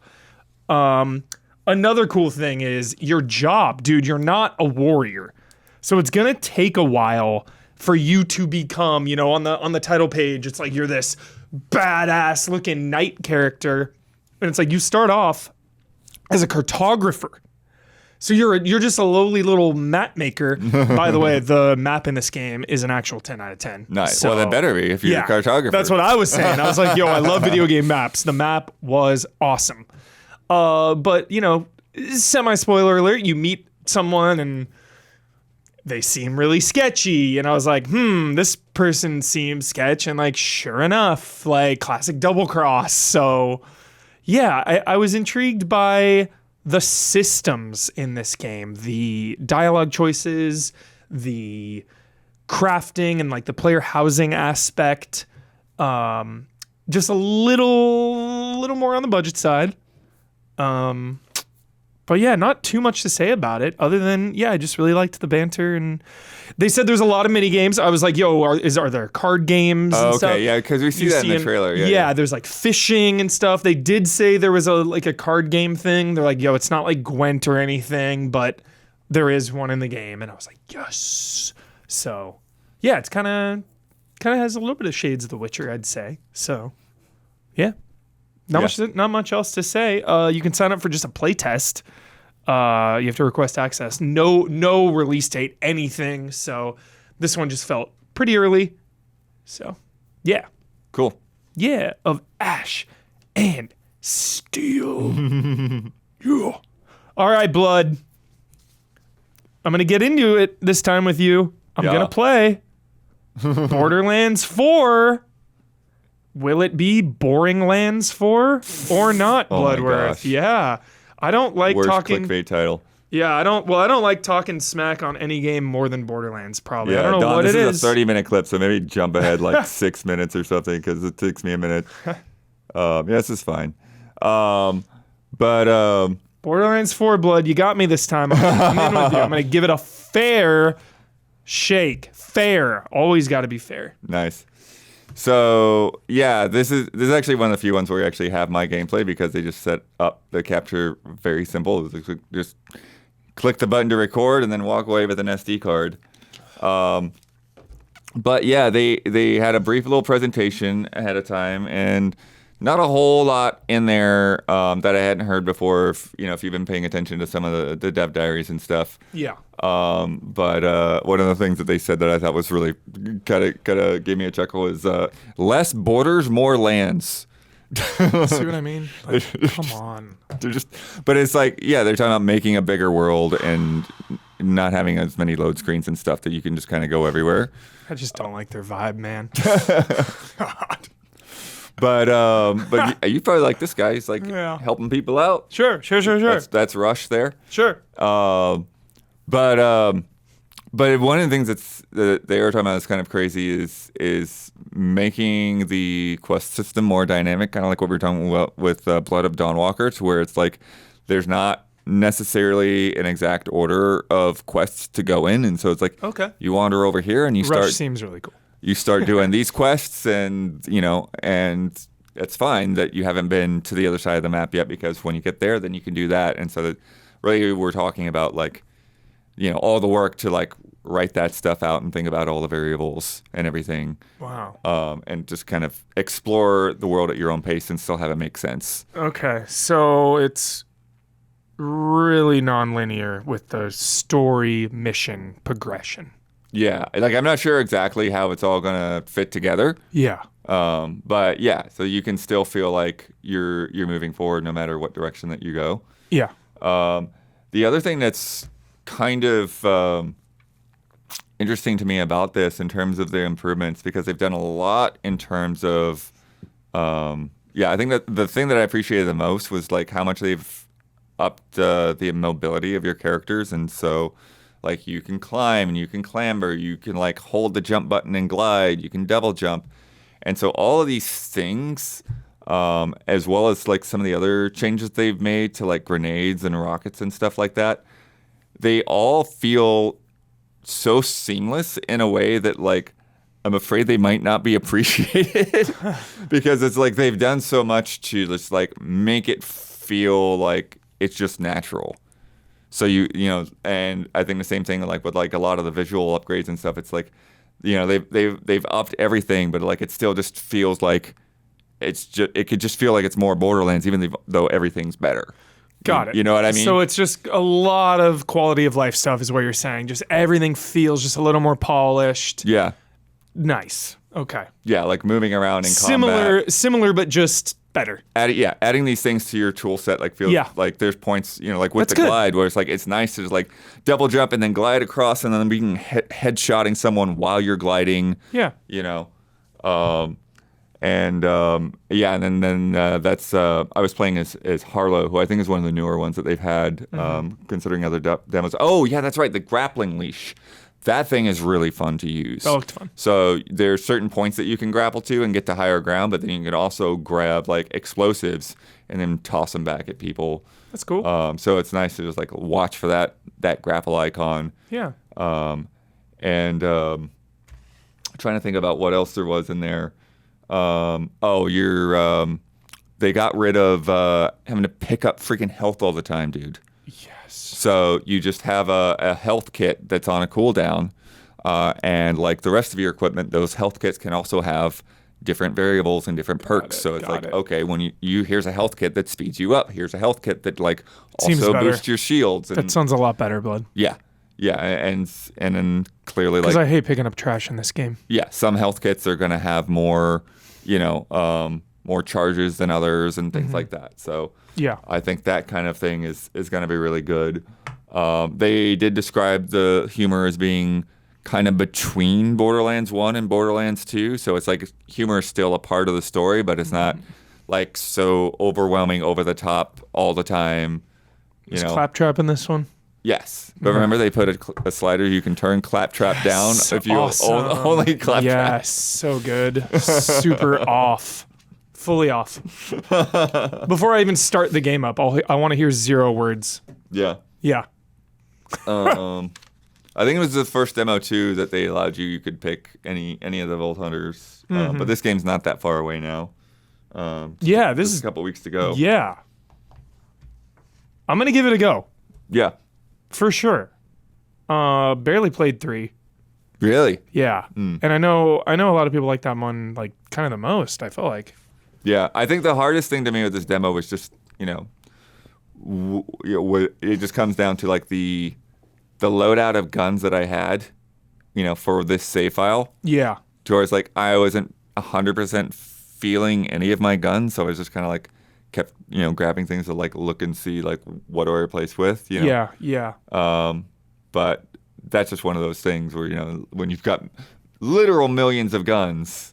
But you could, that's one of the things you could swap between. So like this gun had like multiple elements. So like you could see if you hit down on the D-pad, you could switch from corrosive to ice or to electrical with the same gun. So then you're not having, again, that's another thing. It's like, you don't have to take up a weapon slot with a rocket launcher anymore. Yeah. So now you can have 4 guns and a rocket launcher on the side. Similarly, like, I don't need to have another gun just so I can have a different element. I can have multiple elements on the same gun. So nice. Yeah. The ultimate the numbers go up game. Exactly. Number 1 numbers go up. Straight up. Yeah. And there's her disco ball flying out there. Nice. Borderlands 4, everyone's going to get to play that so soon. Yeah, it's like September 4th or something crazy? Not the 4th, but it is coming up just a couple weeks. Right? That is crazy. Yeah, September. I want to say 13th. Is that right? I think you're right. 12th. 12th. That's close. Boom. That's really freaking close. Borderlands 4. Still cooking. Next up, I didn't get to play it, but I saw it. Oh, yeah. Talk about such a OG cult classic, Gothic Remake. So for those of you that don't know, Gothic was huge in Europe when it came out. Gothic 1 and 2. Not as big in America, but absolutely, again, just a huge game over in Europe. And it's a lot of the Witcher hype is from Gothic. Like the Witcher devs always cited Gothic as like their biggest inspiration. So it's always fun when like a game is inspired by something and then that something returns now that the other one, now that we live in a post-Witcher world. So like here's Gothic back.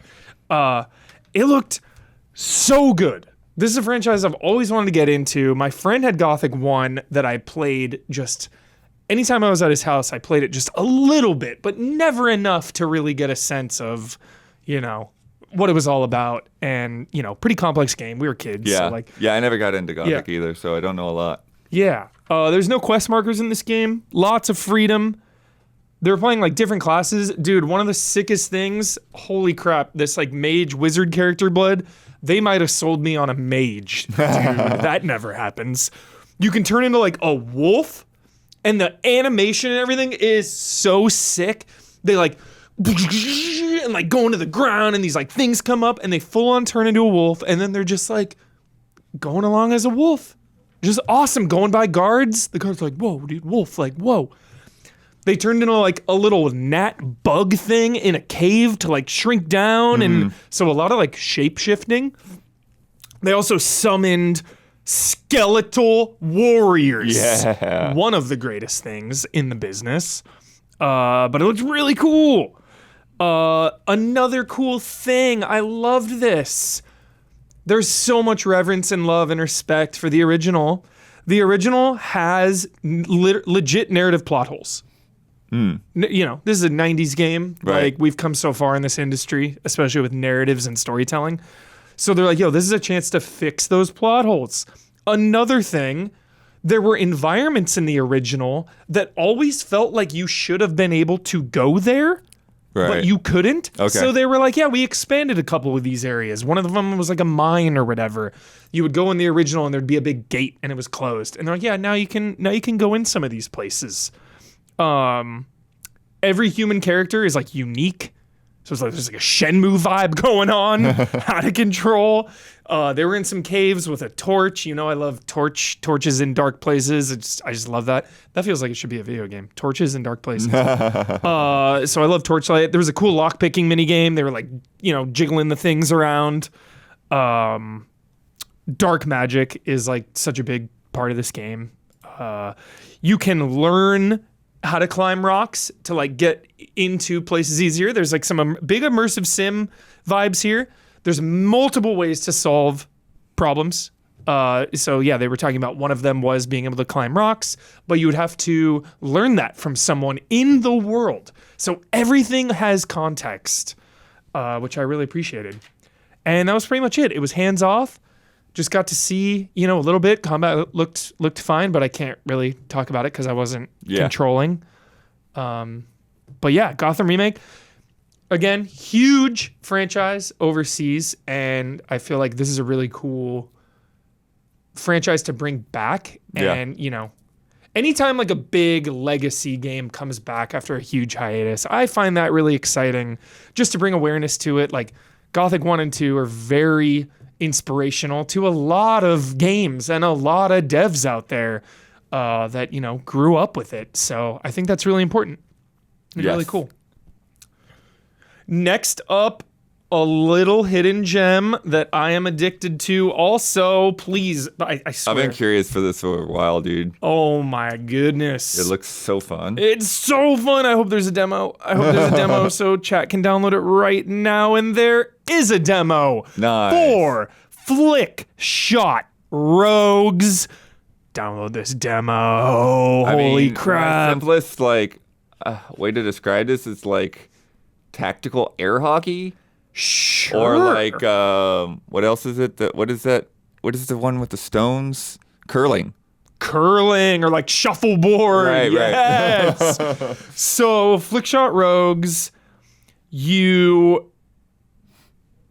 have your two characters at a time. I got to use this character that had like a sword and a pistol, and then this other character with an axe.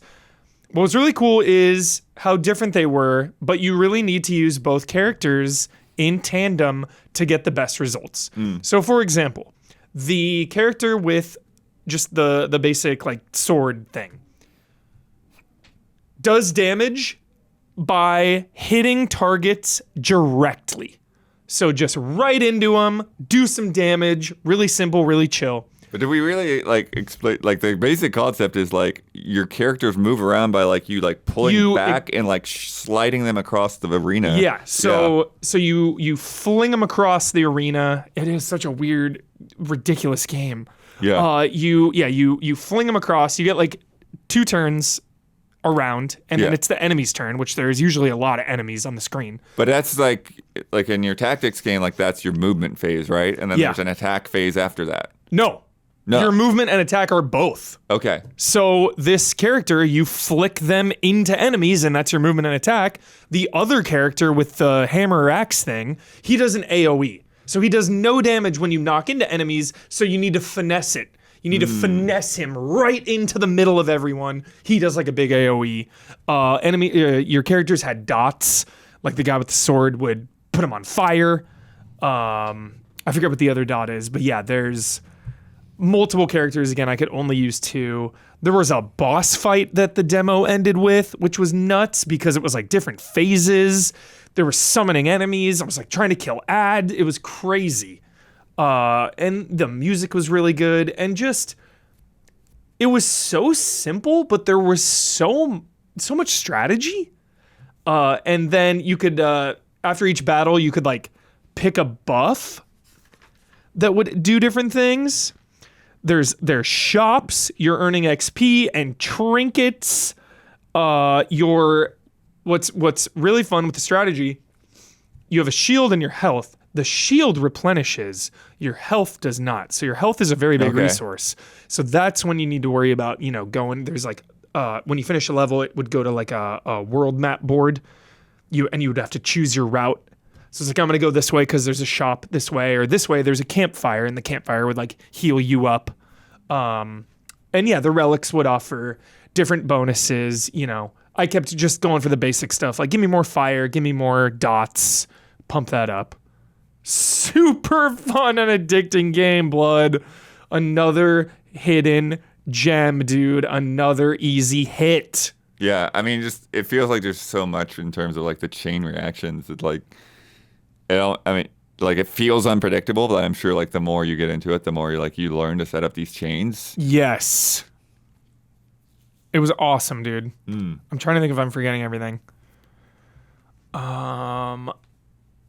Yeah, there's like traps on the board. Oh, you could like hit them into walls sometimes. That would do a little extra damage. Right. That was fun, knocking enemies into other enemies. You also, I really appreciated, you would kind of see where the attacks would be from the enemies sometimes, because they would like charge up attacks. So then it was like, oh, if I attack that enemy and I don't kill him, I'm going to be right in the line of fire.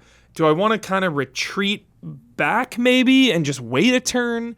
So there were all these things to think about, but it was just so immediate and fast and snappy and just felt good, dude. So many upgrades, and I'm so excited for this one. This was another like top 3 or 5 Summer Game Fest game, or Gamescom, where I'm just like, yo, Flickshot Rogues, bro. Nice. Yeah. All right, there's a demo right now, everybody. So play it. I'm serious. Do it. Next up is Bloodworth, a game I've never even heard of. Rewilders: The Lost Spring. Yeah, so this is from this is just revealed at Gamescom. That's why you probably hadn't caught it.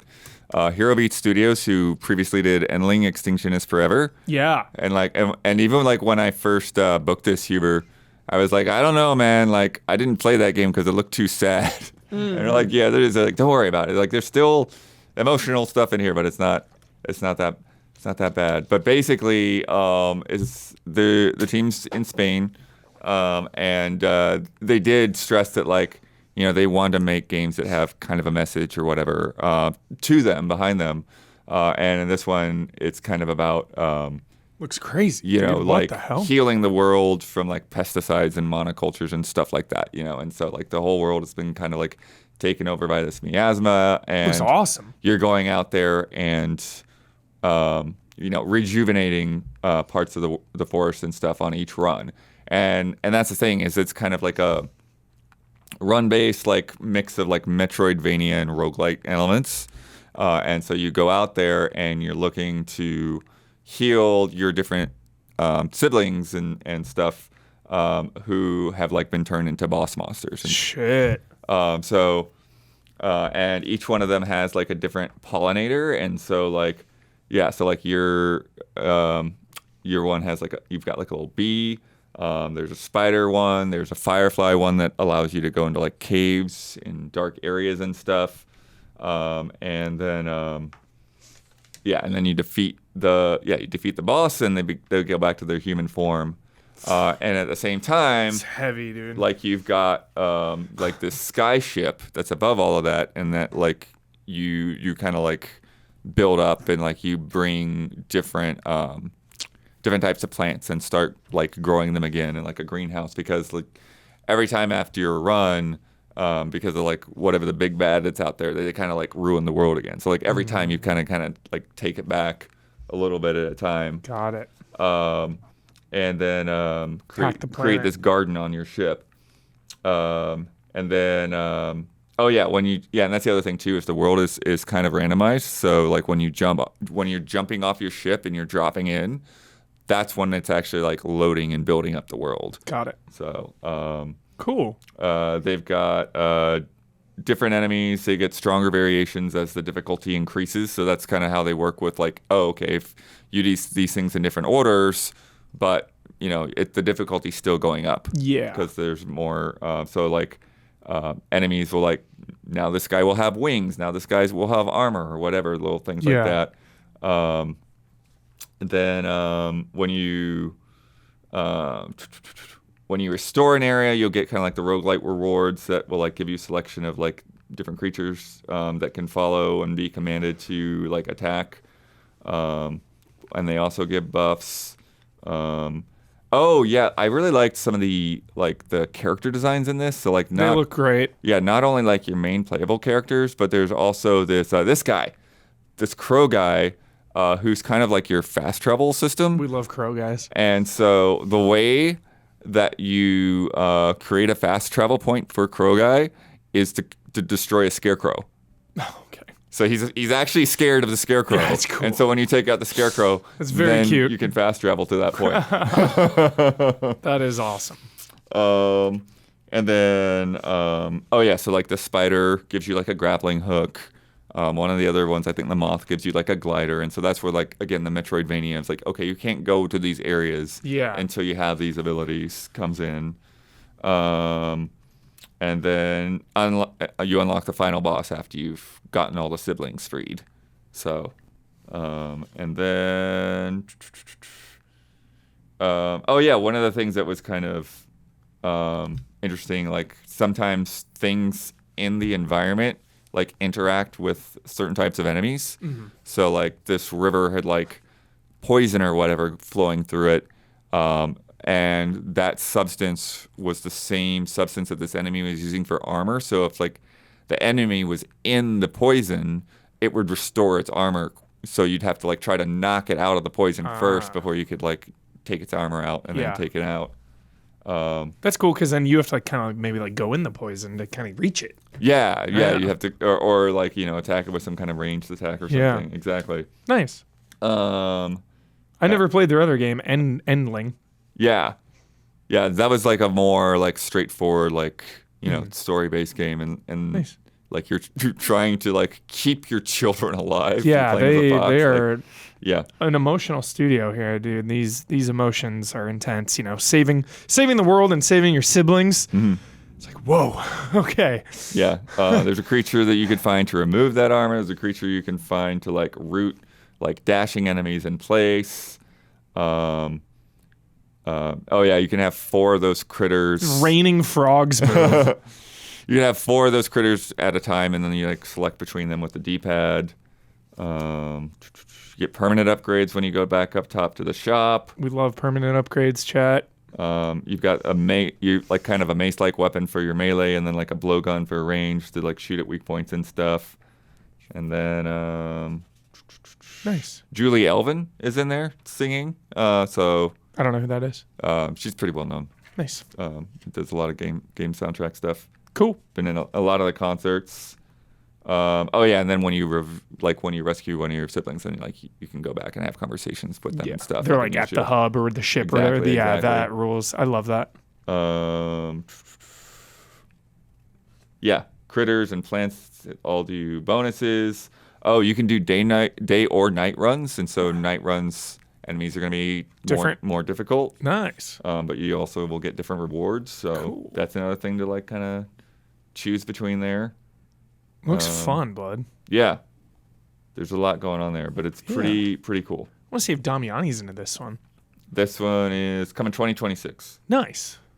All right. And and again, like, they said it's more hopeful than Endling and really wants to get across like the idea that like you can take action to make a difference in the world. So, yeah.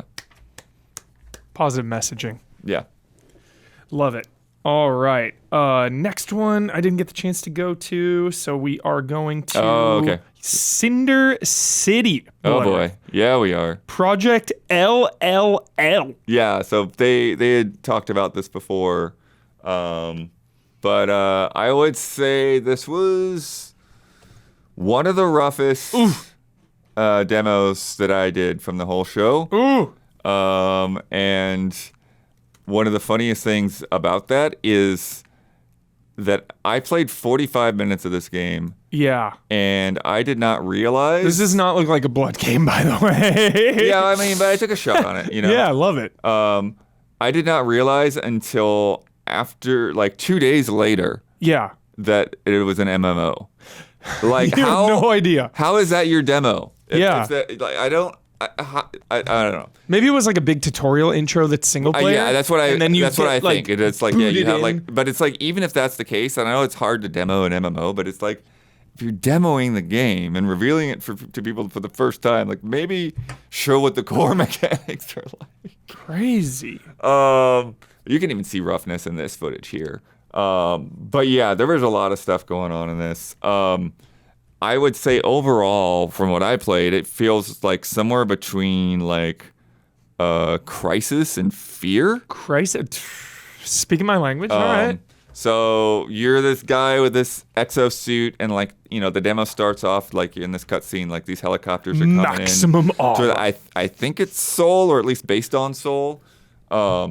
And and then there's anti-air guns shoot down one of the helicopters, and they're like, all right, we're gonna need you. You're one of the knights. You got to go down and like clear out, clear out the space and like give us room to land and bring the whole team in. Mm-hmm. And so you're doing this whole kind of cover shooter thing. You've got like you get a sniper rifle pretty soon. You've got like a shield that you can put up, and but like. There's like a lot of weird issues that like just don't even like feel like they make sense. Like there were dudes like popping out of shipping containers and attacking me, and some of them would be like, okay, this is like the other side of the shipping container was open, and so like, okay, that's how you get to the next level. But there were other times where they're like, no, these dudes were just in a shipping container. And I'm like, why are you in a shipping container, man? There's no context. Yeah. Just waiting. They're just waiting to surprise you. And then you had one of the cooler things was like you'd have like this gadget would do like some multi-missiles or whatever. Yeah. There was this boss guy that you fight with like he's got a jetpack too, and then he's like flying down because he's got like jets on his hammer. Yeah. So he's like launching his hammer down at you. But then Huber, once you get to the next mission, this game is so freaking random. You get to the next mission, and now you're like survival horror time. Yeah. You're in this hospital, and they're like all of these like crazy monsters with like kind of hand faces, and like you're trying to get through there. But here's like Cardinal Huberson. Yeah. The shotgun feels terrible. Oh no. Like you have to like just like a little. You've got to line the shotgun up, like pinpoint, like on the guy's body, or it won't do any damage. Mm. And when it does shoot him, it doesn't have any kind of impact or weight to it whatsoever. Yeah. So it's just like bang, bang, bang until he's dead. And then things get like super weird because like you get up to the top, and there's this little girl who's like clearly infected, and you go and you start hugging her, and then the squad catches up with you, and he's like, "You gotta stand down, you gotta let us take out the target," and then it turns out the girl's your daughter, and then this big boss monster comes out of the wall and kills everybody, and then you rips that monster in half with her power, and then she becomes this huge like spiraling arm monstrosity in the sky, and your guy like jetpacks up to her and like grabs her arm, and she's like, "Come find me," and I'm like, we're holding your hand, haven't we found? And then like the whole thing explodes in like this nuclear explosion that leaves a crater in the city, and there's just like raining blood. What the hell, dude? And it's just all over the freaking crazy place, man. But meanwhile, like I said, like there's these weird level design issues. This like frame rate is like dropping like crazy when cutscenes are going down. Sounds like a fever dream, dude. It really feels very disjointed. The MMO element too. And then it's an MMO, and I'm like, what? Huh? Crazy. Cinder City, dude. I don't know. We'll see. Yeah. The thing is, it's like there are, like I said, there are like bones of elements there that like, you know, like I like Crisis, I like Fear, you know, and like it reminds me of those things. But it just feels very rough in a lot of ways at the same time. Like, that like voice acting was not great either. Yeah. You know, it's very like not Gears of War itself, but if you can imagine a lot of the like military shooters that are around the time of Gears of War, they're like the B-level Gears of War games. Yeah. That's kind of what it felt like with the cutscenes. Wow. Crazy blood. Crazy. I'm kind of intrigued with how. Yeah, that's what I mean. That's like why I ended up signing up to this thing. Because it's like, okay, this seems like it could be cool. But I like how off the rails it is. It's like, okay. Oh, yeah, there's one point when it was like I got on a motorcycle for some reason. I'm like, you know, like, okay. Drove it a couple of blocks to the next firefight. Truly hilarious. Oh, my God. All right, next up.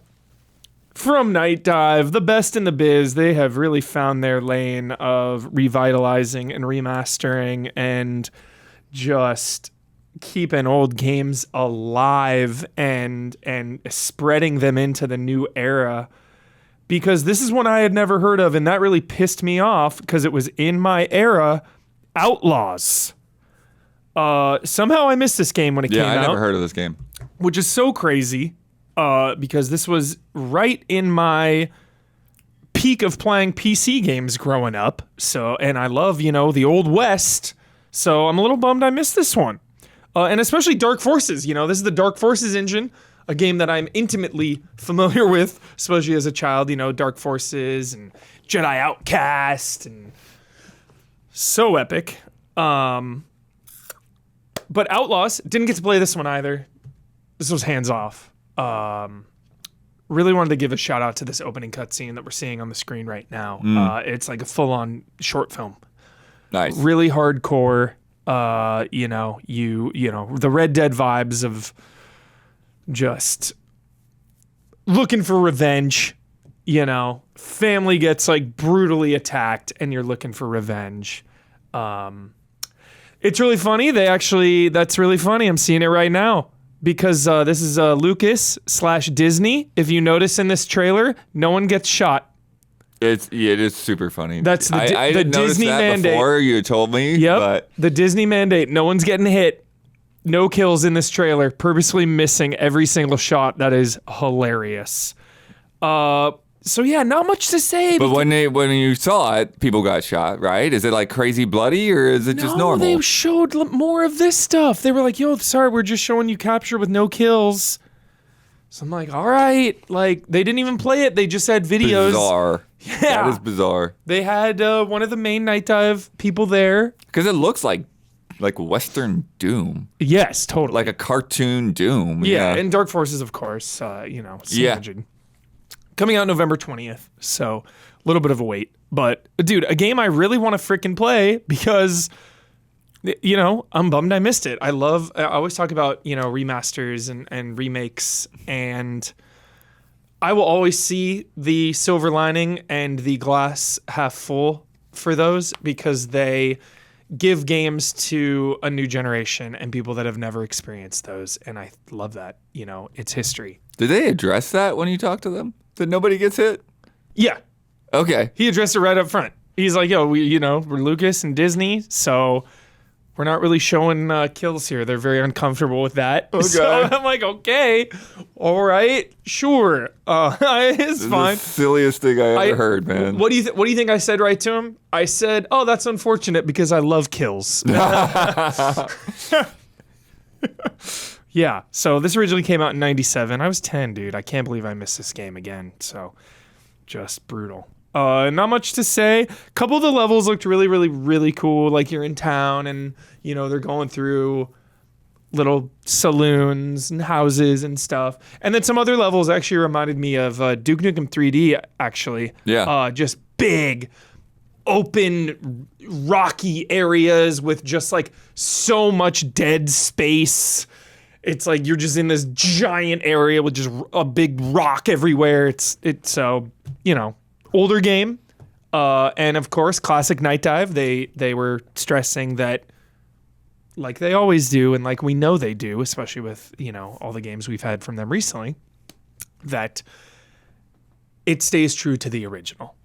They're like, our first mission is to make sure that it looks and plays exactly like how you remembered it did. Right. Maybe not how it did, but how you imagined it does, standing in the year 2025, looking back at it. So they really try to capture the feeling and the vibe of that. So, again, didn't get to play it. Didn't even get to see any kills. But, I'm going to play this day one, bud. Like, are you kidding? A first-person Western shooter. Yeah, and he and I were just talking about how it's so strange that Western films in America were so prolific over the decades. Right. One of the most prolific genres ever. And even to this day, there's always like a Western here and there. But really, you think about the big, famous Western video games, not a lot. Right. So, yeah. Not a lot. Crazy. Obviously, a ton of Western video games. This is everything, dude. PC, PS4 and 5, Xbox One, Series X and S, and Switch. Yep. Later this year. Night Dive Best in the Biz. We just got Heretic and Hexen for $15. Like, they're insane. They're the best. This game, though, on Steam is already listed for $30. Okay. So. But it's coming with the expansion, too. Yeah. That came out in 98. Outlaws plus a handful of missions, that DLC was called. That's cool subtitle. I like that. So yeah, Outlaws, we will see if Night Dive continues to dominate the lane that they have a stranglehold on, dude. Just the best in the biz. It is really interesting for them to they did Dark Forces, and they're like, what else use this engine? Yeah, might as well. Pull this technology into another game, yeah. Right? Yeah. So smart.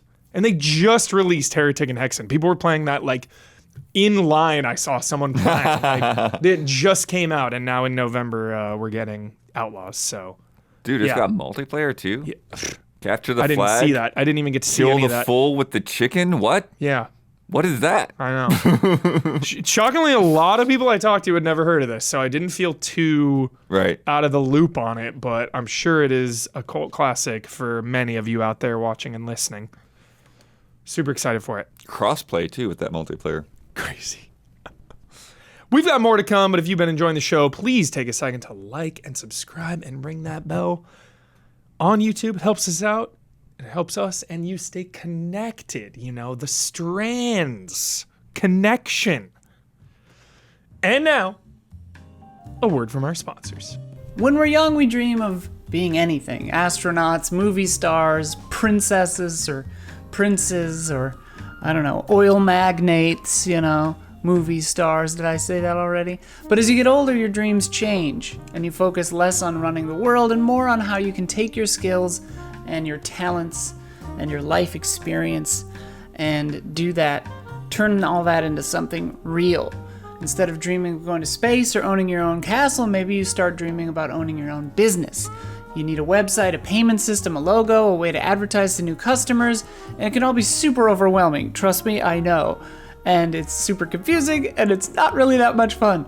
But thankfully, that's where today's sponsor, Shopify, comes in. Shopify is the commerce platform behind millions of businesses around the world and 10% of all e-commerce in these United States. From household names like Mattel and Gymshark to brands just getting started. But what if you can't design a website? Shopify has got you from the get-go with beautiful, ready-to-go templates to match your brand's style. And if you need a hand, you can get help with everyday tasks like enhancing product images, writing product descriptions, or generating discount codes with Shopify's AI tools created for commerce. And if people haven't heard about your brand, Shopify can help you find your customers with easy-to-run email and social media campaigns. But if you get stuck, Shopify is always around to share advice with their award-winning 24/7 customer support. Turn those dreams into and give them the best shot at success with Shopify. Sign up for your $1 per month trial and start selling today at shopify.com/allies.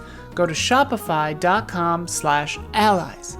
Shopify.com/allies today. And if you are a patron of Easy Allies, thank you. We love you, love and respect. Thank you so much. Okay, Blood. Part 2 now might be a little quicker. Those were like the top hitters. Yeah. But let's go. Reanimal.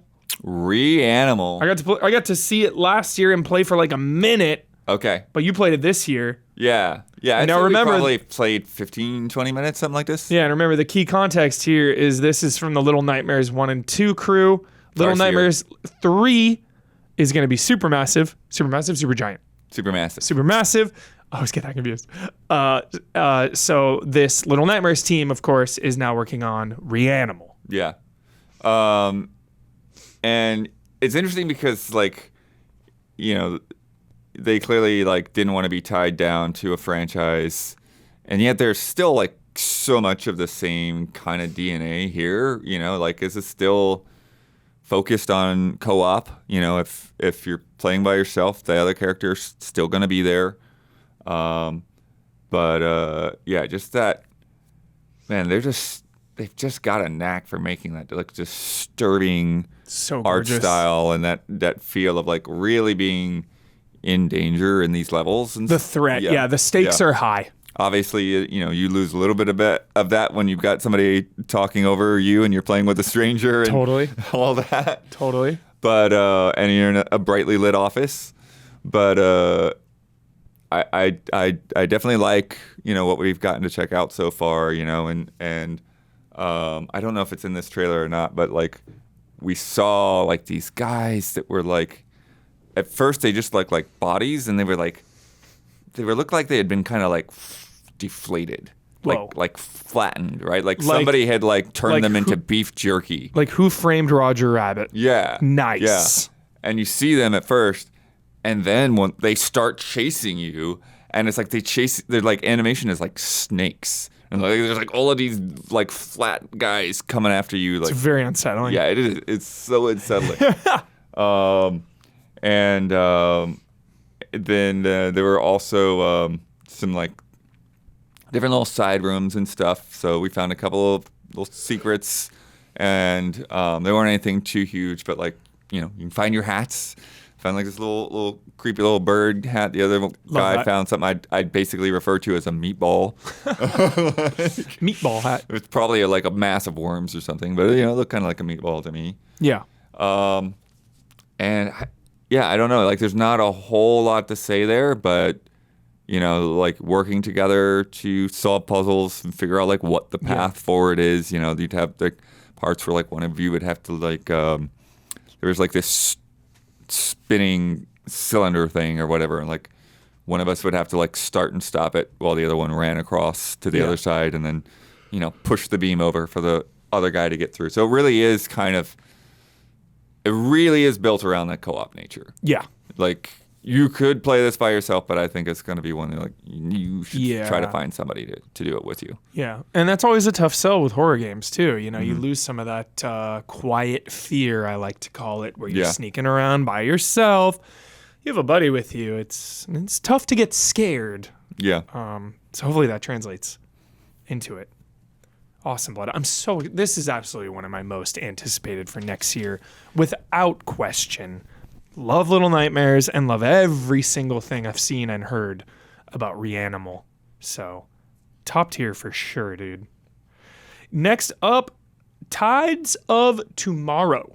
Yeah. What's going on with this one, Blood? So these are the guys that this is also THQ Nordic that's publishing. Mm-hmm. These are the guys that did Road 96. I don't know if you remember. Yeah. Great. But this game is freaking nuts, dude. So we didn't actually play it because demoing what they're trying to demo is like, you can't just do it by playing a little bit of it. Yeah. So this is a multiplayer story. You essentially, your world is based on the decisions that somebody else made. So, like, everything changes based on what the person did before you. And it's kind of crazy. Whoa. like, and you actually start off the game by like choosing like a seed character. So like I could like if you played through ahead of me, then I pick you, and then the things that are going to be in the world are based on what you did. Blood? I really like that. It's really cool. Yeah. It is so wild. And yeah, they say they pull from your friends list first. So if anyone else that you know has played it. Genius. Yeah. That's such a smart mechanic. Or you can, follow a streamer or something like that too. Oh my God, the streamer can put the seed in. Oh, that's so good. And there are offline, you don't even want to backup deal with options that. Yeah. if you want to do that. Perfect, They have predefined save files. But you do always have to follow somebody else's story. Is it going to be like a Resident Evil 2 situation where I take the side pack and the machine gun and now you don't have access to it?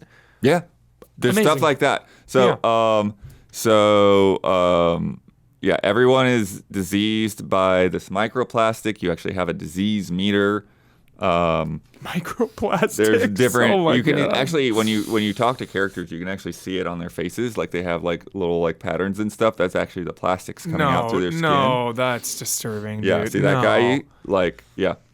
I don't need it. There are different endings and sacrifices, and like you can see, like you can kind of see like the effects from the choices that were made before you, right? And it puts their name in too. It's like, and Blood did this. It's so fun.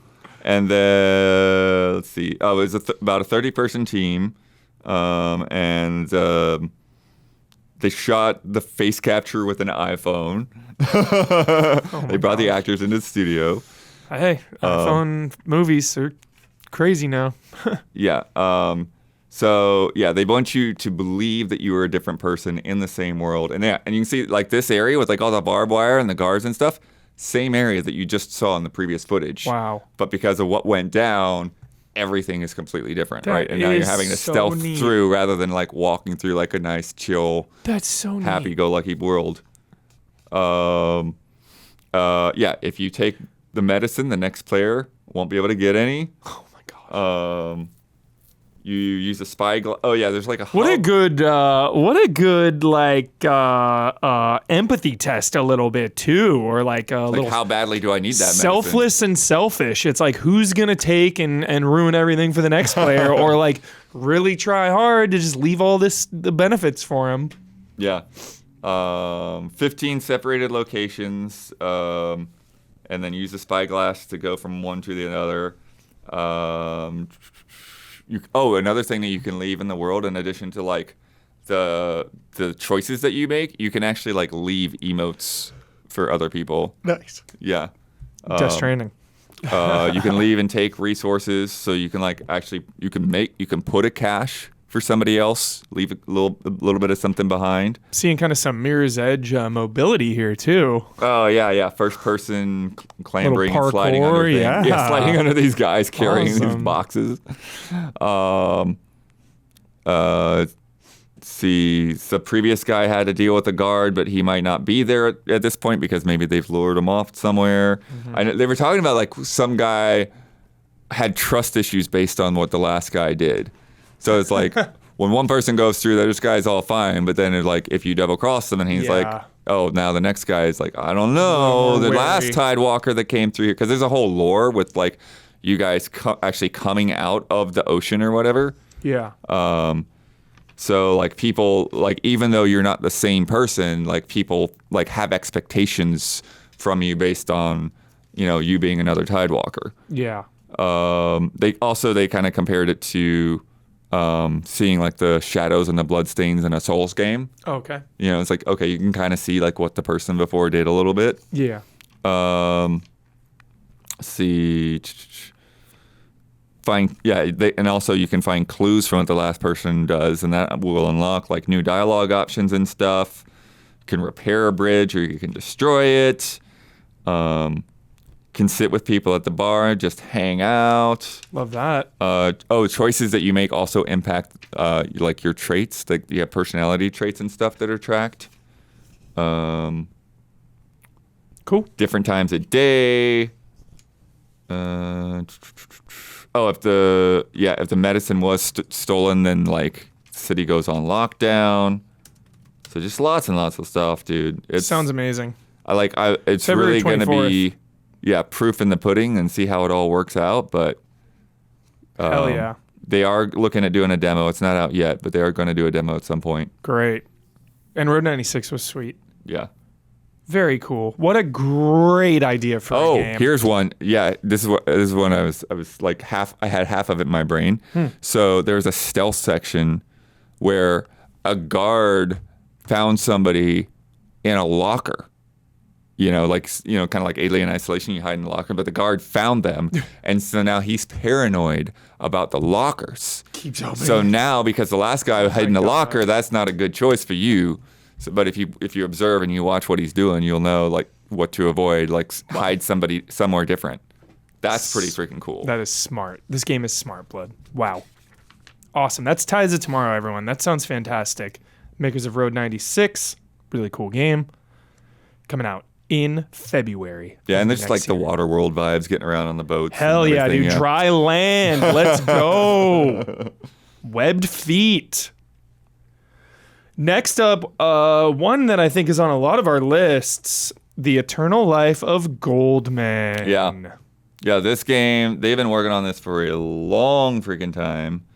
I think close to 10 years almost. And it will be finally out next year. So I think by the time it comes out, it might be 10 years in all. But this is Eternal Life of Goldman. Like Cuphead, it's all hand-drawn animation. So there's just like, absolutely stunning visuals. Yeah, there's just so much happening in the foreground and the backgrounds, and there's just a lot going on. And you go on these adventures, and then kind of you got a hint at this in the last trailer, like we were talking about it a couple weeks ago, like how it gets like really dark with the narration and stuff. Yeah. But there's a little bit of like sort of Princess Bride-esque element to this, to where it's like, okay, you've got where you're playing as Goldman and you're going through all these platforming levels and stuff, but then there's also these like kind of interstitial cutscene moments where you're hearing about this person who is telling their kids stories in the hospital about Goldman. Fuck. And so you kind of get a little bit of, only through audio, you get a little bit of like what's going on in this timeline. But then, as you hear more and more of it, like you start to wonder, like, like this unreliable narrator, like who is the person telling the stories about Goldman? Are they to be trusted? Et cetera, et cetera, et cetera. Yeah, of course, we all remember the DuckTales cane bouncing. Yeah, so the cane is the big thing in this game in terms of like your equipment. So your cane it gets upgraded like Metroidvania style. So you do go from like a central town to like different places, but in those different places you get different parts to your cane, and then that allows you to go to new places. But so like there's like the handle, the rod, and the tip are the three parts that you can swap out, and they've actually made a very nice interface so that you can go to the pause menu and you can change them out there, but you can also just like flip between them on the D-pad. Mm-hmm. So and that's the thing, is like there's actually reason to swap back to older ones. It's not like you just get an upgrade and that's permanently what you need to have. Sometimes you need to change things. So yeah, the two upgrades that I saw was I changed the handle to more of a hook shape handle, like an umbrella. And with the hook shape handle, then you could now grab onto rings. Great. So there's rings hanging from balloons, so you can jump to a ring and then jump to the next ring, jump from balloon to balloon. And then you could also like grab things on the ground and pull them. So there would be, you could like say pull a crate across a room, but there would also be like these it's hard to explain, but like kind of like an accordion style mechanism. So you pull it and then like a whole like staircase kind of pops out that you can bounce across. Okay. And then there was a boss fight with like this bull enemy, and the only way that you could damage it would be like pulling on its tail. And then eventually but it's weird because like it's like gives the image of a bull, but it was like kind of like a cloth thing. And so like when you ripped the cloth apart, then there's like all this gold ripped out. It's just like basically like a giant piñata that you were fighting. Nice. And then the other upgrade that I got was a bouncy shaft for it. Bouncy shaft. So that basically like increased the height of your jump when you're doing the pogo jump. And so that was really, you need that to get to higher areas. But at the same time, there are some places that have like spiked ceilings or whatever. And so that's where you'd want to flip to the normal, the like base level stuff. Yeah. Because you need a shorter jump to get through there without taking damage. Sick. So there's a lot of like tricky little platforming things to deal with. One of the things that you kind of see in the trailers, like there's these kind of like marshmallowy, cloudy guys with like pot lids on their heads, and so like you would like move them, you would like crouch to move them down, and then when you jumped, they'd move up. But like all the ones of the same color would move in tandem. Mm-hmm. So you'd have to like sort of like figure out like how to get like the order of them to like kind of like work your way through an area. Yeah. And I kind of like, there were two of us in the demo room, so we kind of like swapped back and forth. I played the like first section, then he played the second. Yeah. But yeah, and then it's like really nice like transition animations between areas. There's some freakazoid that like pops out of like mirrors or portals or whatever, and he gives you some of the upgrades. I'm not sure what his deal is. And then when you travel to different islands, you get clues and like map sections. Yeah. So those will unlock new areas as you like find more parts of the maps. And then there's just so many little things like I love the little hub areas in and out of the backgrounds. Like here, there's like some caterpillar up in the foreground while there's flames burning. It's one of the prettiest games possible. Like it is unbelievably nice to look at. Yeah, I think this is one of those games where it's like you play the game and you watch somebody else play the game and you see completely different things. Yeah. Because there's like when you're playing, you're just so focused on like hitting the platforms and stuff, and when you're watching someone else, it's like, oh crap, you see all that stuff over there, and there's this thing coming out of the bushes, and yeah. All it says is coming soon. So 2026. 2026. Finally coming. We shall wait for the eternal life of Goldman. Looking like a 10, dude. Looking like a freaking 10 out of 10 to me, honestly. Good grief. Okay, next up. Total Chaos. This is a survival horror first-person shooter that was originally a Doom 2 mod. Yeah. Then this person ended up making, I believe, Ultra Overkill. What is it? Oh, Turbo Overkill. Now they're like remaking this mod, full-on game. This is basically like one person doing almost all of this. Yeah. Super crazy. Holy crap. Yeah, this game is nuts. Some of them, There's this, for listeners, there's this room that's just full of like writhing bodies stuck to the wall. It's nuts. Yeah. You are at Fort Oasis, and this game's just slow and creepy and hardcore. Very dark, like Doom 3 levels of darkness. Super dark. That's so funny because I was like, wait, it was a mod for Doom 2, not Doom 3? I actually said that. I was like, oh, I'm getting a lot of Doom 3 energy from this. Right. Yeah, there's quite a bit of inventory management. Very slow paced, emphasis on the survival horror part of this game. A little less, less action than like a full-on shooter. Very deliberate, very slow. For example, you have your pickaxe and it breaks. You can hit boxes with it to try to find more ammo, but that'll break the durability. Then you got to find, a handle and the tip of the pickaxe and some glue and a workbench to craft it together. So quite a lot of searching and crafting and managing of items in inventory. Really cool thing. Also demo now. A lot of these games you can play for yourself, everybody. So cool. One of the coolest things about it was the madness meter. Oh. And, I like that. yeah, you do. Eternal Darkness. I thought of you immediately. You love that shit. Not the first game that's done it, but holy cow, dude. The character started going crazy, and I would look one way and then look the other and then look back, and it would totally change the environment. Didn't know where I was going, got lost. There was like this big pit in the middle of the area, and I kept just like peeking down. Like, should I go down there? Like, is it okay to? No, let me look around. So then I'm like looking around. I don't know where to go. Finally, I just jump in the pit, immediately die. It was like, all right, that was sick. Totally baited me. These enemies are super freaky. I never got a gun. I was just using melees. Oh, wow. So just, using my melee pickaxe.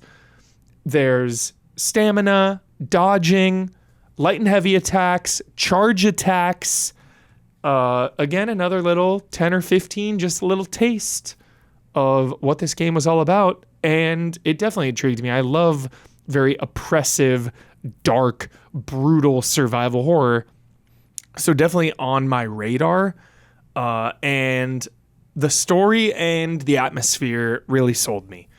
You come up to this fort just on this ship in the middle of the night and get shipwrecked. Super ominous. You're finding documents everywhere, reading about what's happening.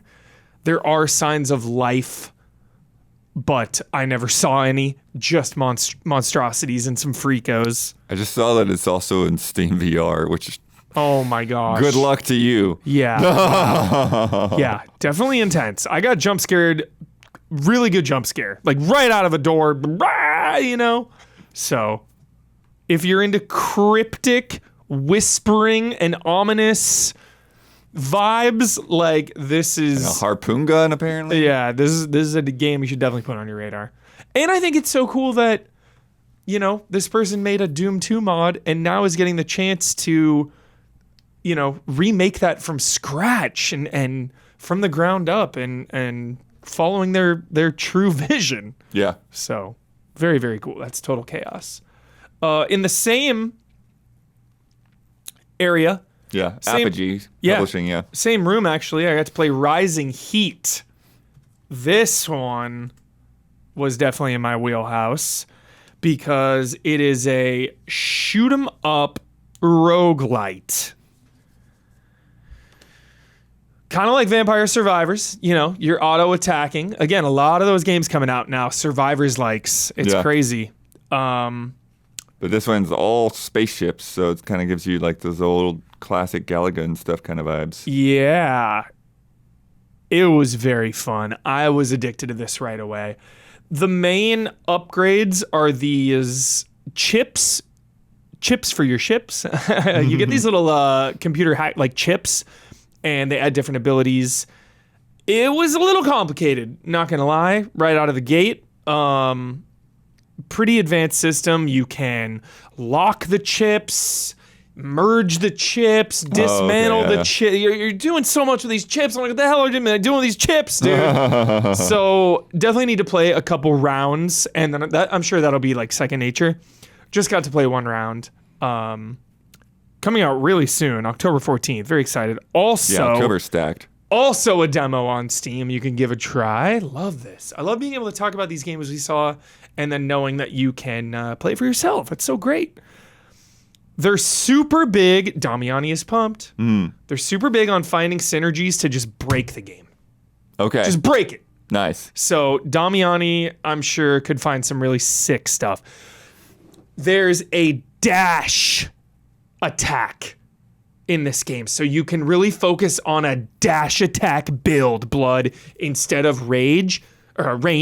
And that felt so satisfying. I really Nice. want to give a big prop to the dash attack. You would dash into the enemy and it just felt so good and satisfying. So yeah, definitely one to watch again.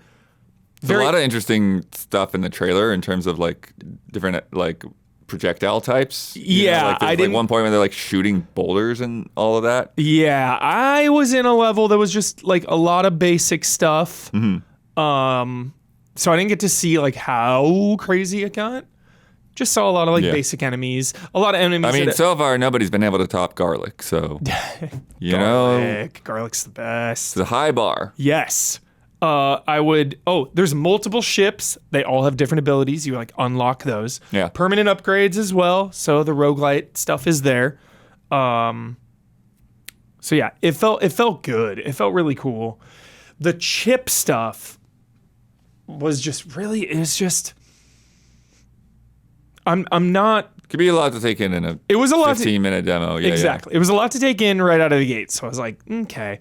Because you get this currency, this like energy currency that when you get to, like you level up or whatever, and then the currency though, you would have to spend it right away or it would go away. So yeah, this like energy, but then you could like put some of the chips in an inactive spot, but then you could like pump those up so you wouldn't be using the energy, but you would be getting the buff. It was super a lot to take in. But again, I think the most important thing was that it felt good and satisfying to level up, to clear the enemies. I'm really hyping up that, dash into them. So satisfying. So definitely one to watch for. No pricing on it yet, but there's a demo and it's coming out October 14th. Rising Heat. Check it out. All right, Bloodworth, the moment everybody has been waiting for, dude, clamoring to hear your thoughts, Blood, about Bubsy 4D. Yes, it is confirmed. Bubsy gives me the creeps. Bubsy is good. Bubsy really gives me the creeps. So, like Bubsy's problematic. This was not planned. We were hearing from Vince Pavey, Laimio Toko. Yes. He's like, Bubsy's good. You got to go play it. And I had no intention of following up on that. But then I was talking to somebody down in that 10.1, right? Found my way down to 10.1. So many halls at Gamescom. Yeah. And, but it was right next to the Atari booth. And so the Atari guy comes over and he's like, you've got to play Bubsy. And I'm like, okay. And so he set up a time. Gotta play Bubsy. He set up a time for me to play like basically the end of the show. And I got down there and the developers met me down there and told me everything about it. And yeah, the game is good. Like it's clearly, working within a smaller budget in terms of like the art and everything. But even there, it's like, they've done a pretty good job capturing this art style in 3D and making it cartoony. Yeah. But more importantly, it feels really good. Like that's good. The great controls and like they talked about I think they called it like expressive movement, so that like you can just kind of like figure out like what works for you, because it's like you just got so much mobility to Bubsy. It's like you can do like a Mario style like U-turn jump. You've got a double jump. You've got like a glide. You've got a pounce.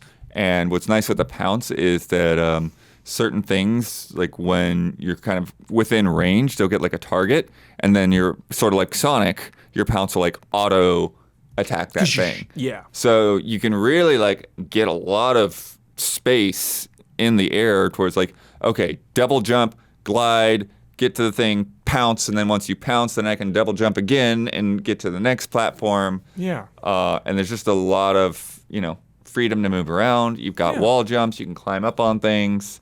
And then, every collectible has like a certain number of yarn balls to find. Yarn balls. So you can try to find all the yarn.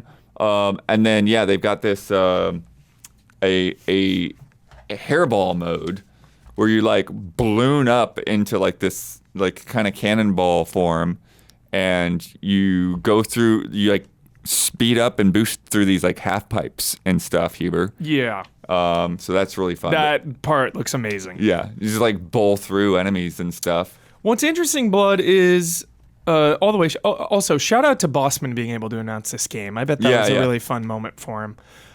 But what's interesting is it's like, oh, Bubsy 4D, this grand return from Bubsy. Bro, there was a Bubsy in 2017 and 2019.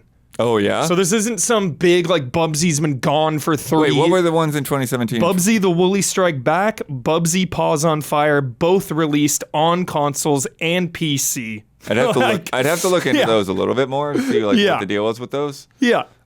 Terrible scores, like 40 on Meta. Yeah. Well, that's one of the things that I talked to them about, though, is like, you know, the irony of trying to make a good game out of a series with a terrible reputation, right? Yeah. Like, that's the thing. That's why we're shocked, you know? Yeah. But like riding that novelty of badness can also make your game really successful. Right. Which is very ironic. Yeah. But also, no bad press is the setup for this it? is kind of crazy because it does follow off of the idea that it has been a long time since his last adventure, and he as a character has been riding the high of like, oh yeah, it was like, Al Bundy. He's like, oh yeah, I was the man back in the day. I saved, the Woolies or whatever. Yeah. And so the premise of this is that aliens have now captured the Woolies and the Golden Fleece or whatever, and abducted them while nobody was paying attention.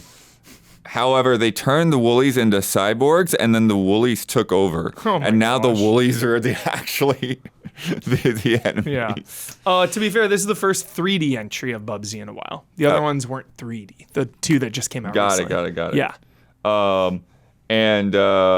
But like, yeah, he's again like this total washed up guy. Like, all his like family and friends are like, hey, we gotta go out, we gotta save the Woolies, save the Golden Fleece, save the world. And he's like, I don't wanna. And like they literally have to like drag him off by the collar into this stolen UFO. Yeah. But there was where is it? I want to make sure I get this right before I say it. But they were. Did I not write this down? Anyways, yes, here it is.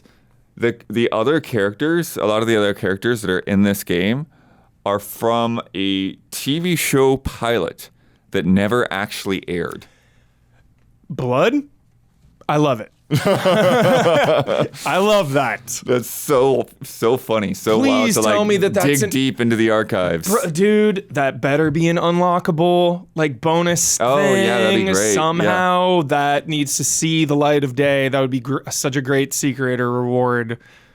That'd be awesome. Yeah. Nice.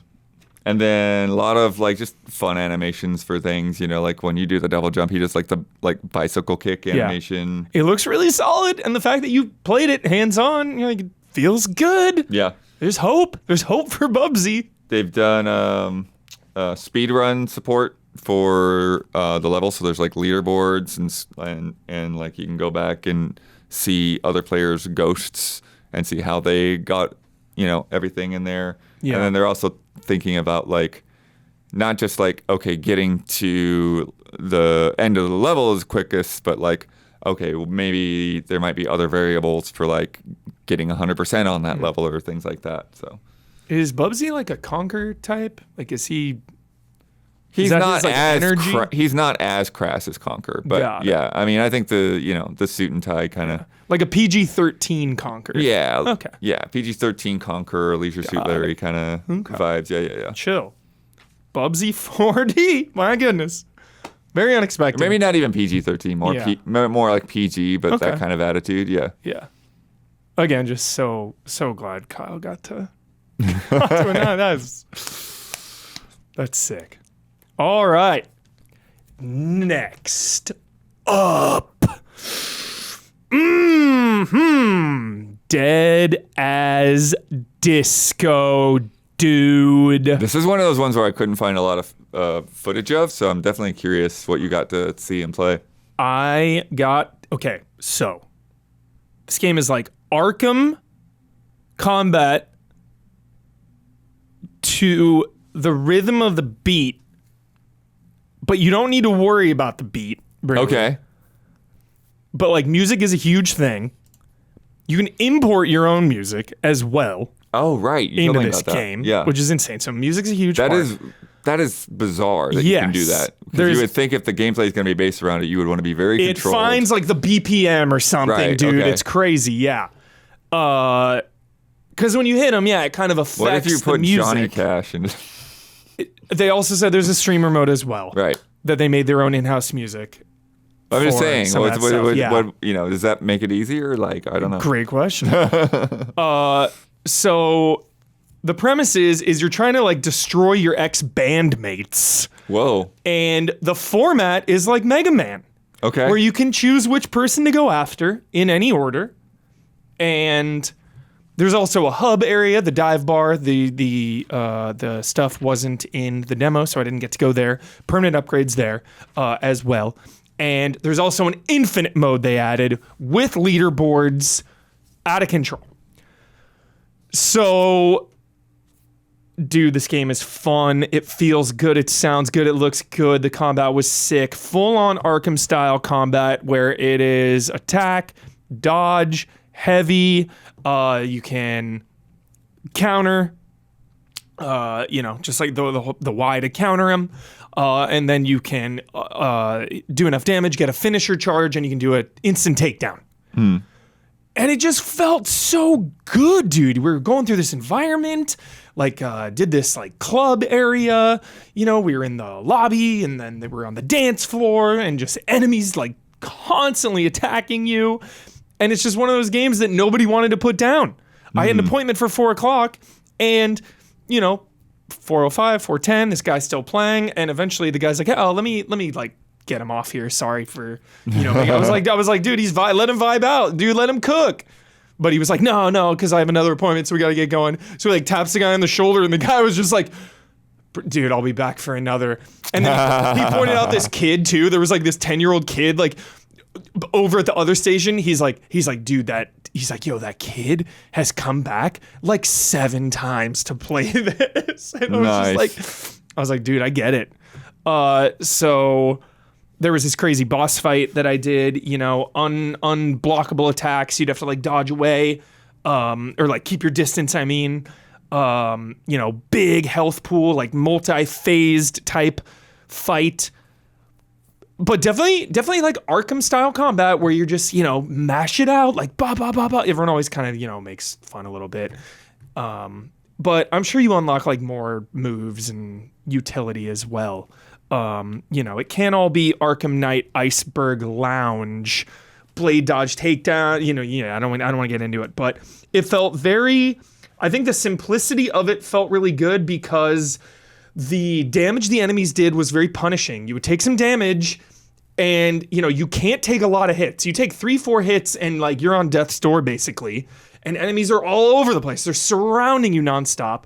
And not a lot of health recovery. In the video we're seeing, if you notice, there's like some little green crosses on the, health crosses on the environment. Sometimes I was desperate for one of those and there wouldn't be any for a while. But it was fine because I feel very confident in Arkham, so I didn't die. I beat it. I felt good. I was like, fuck yeah. But yeah, Dead as Disco, one of the better things that I played for sure. The music, dude. The music to the beat definitely felt more Arkham than Sifu when we saw the trailer. Oh, yeah. I remember thinking Sifu vibes. Definitely way more on the Arkham side. All wrapped in a little Mega Man style format. So Dead as Disco.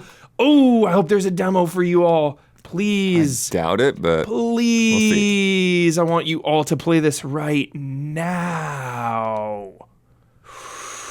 Demo! There is. Play it right now. Sick. Yes. Play it right now. Dead as Disco. This is coming soon. I keep forgetting which game it was, but a little behind the scenes for everyone. I would ask, when's it coming out, blah, blah, blah. I forget who it was. I don't think it was Dead as Disco, but I don't remember for sure.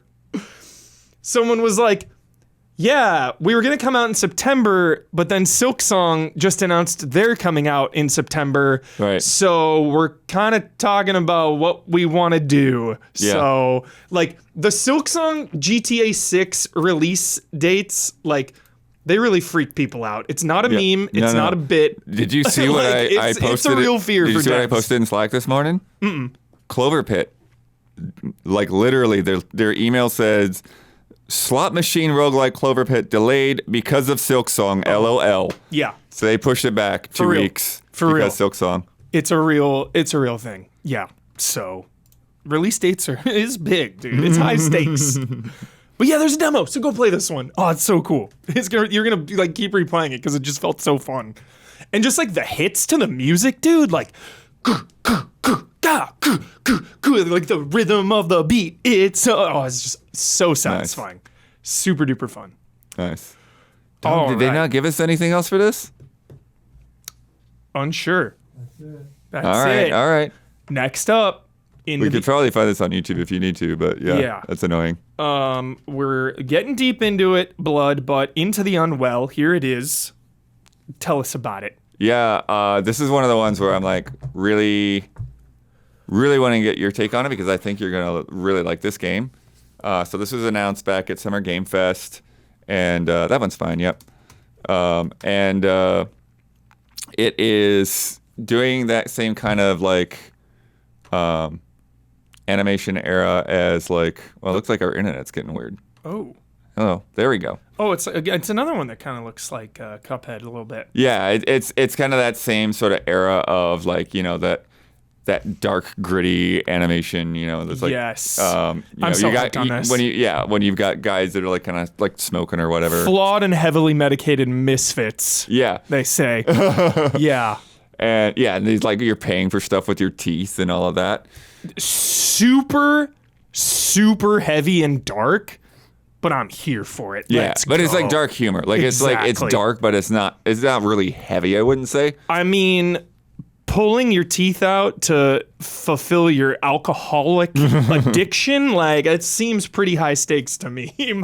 But yeah, but that goat character, like when you start the demo, like you're like strapped into like the bed in like an asylum kind of thing. Yeah.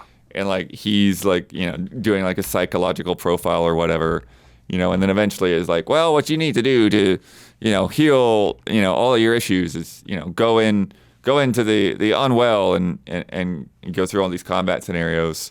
But like it's just like it looks good and it feels really good to play, and it's got a lot of like really nice details there, like in different weapons as well.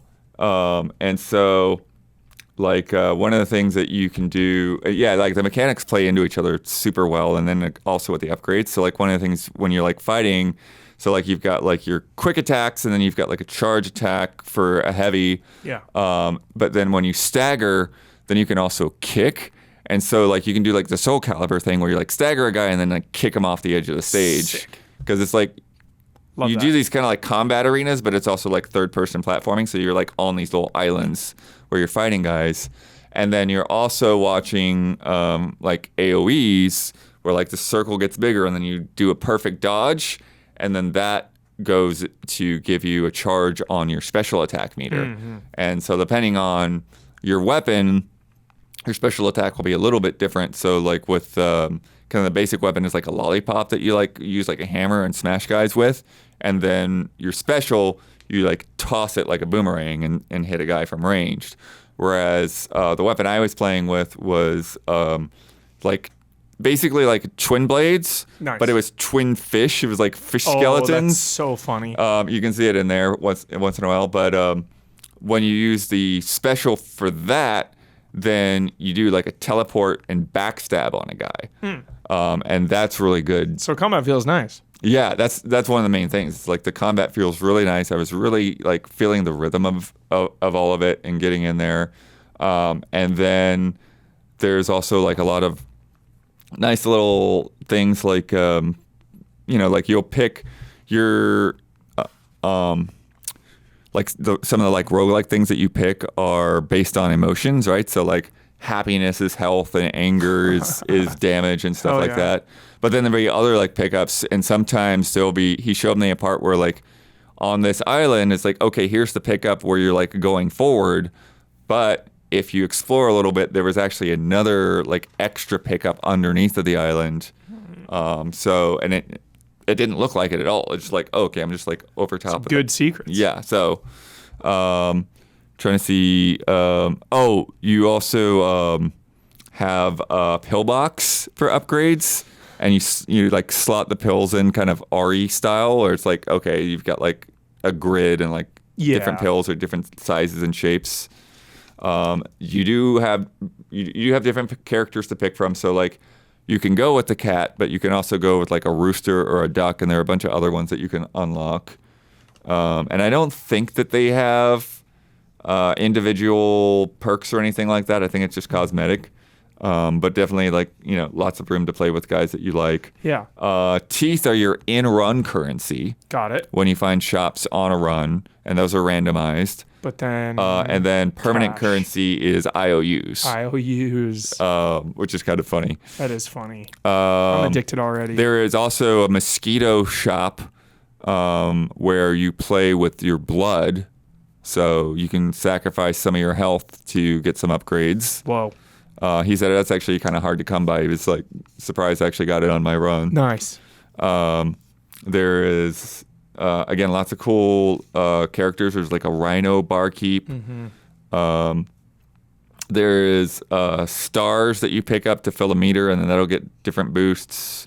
Yeah. There's a thing where like you could like plop a coin or a star or something in and like make a wish. Mm-hmm. And I got one strong leg. So we're talking about one big arm. Well, now we got one strong leg. It's crazy. It's co-op too. Reduces cooldown on your kick. Nice. So yeah. Yeah, I saw that in the trailer. There's times where like people had like multiple enemies in there. Yeah. And then there are some perks with delusions. So you get a negative perk alongside of your positive perk.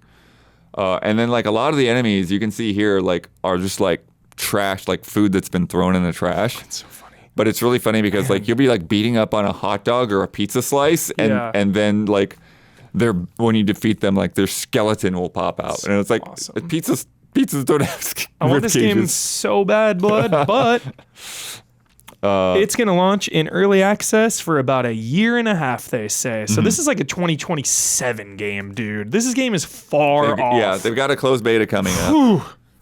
Settle into the Unwell. There are trash can enemies that will throw trash can lids, and those put shields on guys. Mm-hmm. But then one of the delusions I had turned it to where everybody started off with a shield, so had to deal with that. What else? So sometimes instead of shops, there will be like special events that pop up in those spaces. So I had this one where there's like a bar, and so you had to turn on the taps for the bar. And so there are like these bounce pads that you had to get up to the top, and then you rail grind down, and you'd have to hit the valves to turn on the taps. Nice. And then depending on how many taps you turned on, that would determine like how much of a boost you got from the reward for like extra health or whatever. Cool. It looks incredible, man. Yeah. It looks so fun. Yeah, it is pretty fun, and there's a lot there to dive into. The other thing I really liked with the mechanics, with some of the upgrades, they're very, they also alter your visually. So I had an upgrade, for instance, with where I think when I like did a certain number of attacks, it would spawn a bee that just like circled around me and did extra damage. But with that, you had a beehive on your head. And similarly, like there was one that was called like chili feet, and so you had like hot peppers on your feet, and then when you kicked guys, it would light them up and with burn damage. That's fun. And so like after a while, you just have like so many ridiculous things like stuck to your character's body. Especially when you get 3 players in there, man, it's gonna be chaos. It's gonna be utterly chaotic. Yeah. Awesome. Yeah, that is one that hopefully I will forget about for about a year. And then remember it because I really want it. But early access for quite a while. Into the Unwell. No demo there, everyone. Yeah, closed beta coming up, but no demo yet. All right, next up, Ground Zero, get hyped, survival horror like oh frickin' G, Resident Evil 1, 2, 3, maybe even a little Code Veronica in there because sometimes the camera will move and follow you. Super fun. This is a bilingual game, which is awesome. You're in Korea. Your character speaks Korean and English. Speaking of Resident Evil, one of the companion characters, voiced by Chicken Heart Vickers, the original. Super cool. There's tank and modern controls. I loved tank controls. There are alternate branching paths, which is really, really fun. You'll get to a spot. You'll get to a spot and it'll specifically say, do you want to go through the beach or through the museum? The beach is going to be easier, but the museum is quicker, but with more enemies or something like that. One of the other cool things is, again, I didn't really get a sense of the story. There's like some big corruption mold going on. Every time there's a corruption or mold going on, it just feels like a COVID allegory. I don't know. You can scan the bodies of the people you kill, but depending on how you kill them, you get more or less like info, more genome points, and you can use that for like upgrades and better equipment. So if you like kill someone with a knife finisher, you get a perfect score and it'll give you more genome. But if you blast them to hell with a shotgun, you're gonna get poor genome. So I really like that mechanic because it kind of pushes you to use weaker stuff. You know, you want that genome. You wanna get the better XPs. Fought things like dogs and zombies. The shop was really cool because it was like in this ship area, and one of the upgrades I got was a scope, and I put that on a gun and it made it first person. Oh, okay, nice. So I thought that was cool. I was like, oh, now when I aim with this gun, it's first person. Played for just a little bit. I love tank control, so it felt nice. He said even on the gamepad, the controls weren't finalized, so sometimes I couldn't aim left or right, and I had to like strafe. It was really cool though, because when you aim, you can like do a strafe mechanic with your gun, which I really liked with tank controls. So the environments were nice, and again, this is my favorite, probably my favorite genre and perspective of all time, considering Resident Evil is my favorite ever. 2 and 3 just came out on God, so excited. Yes.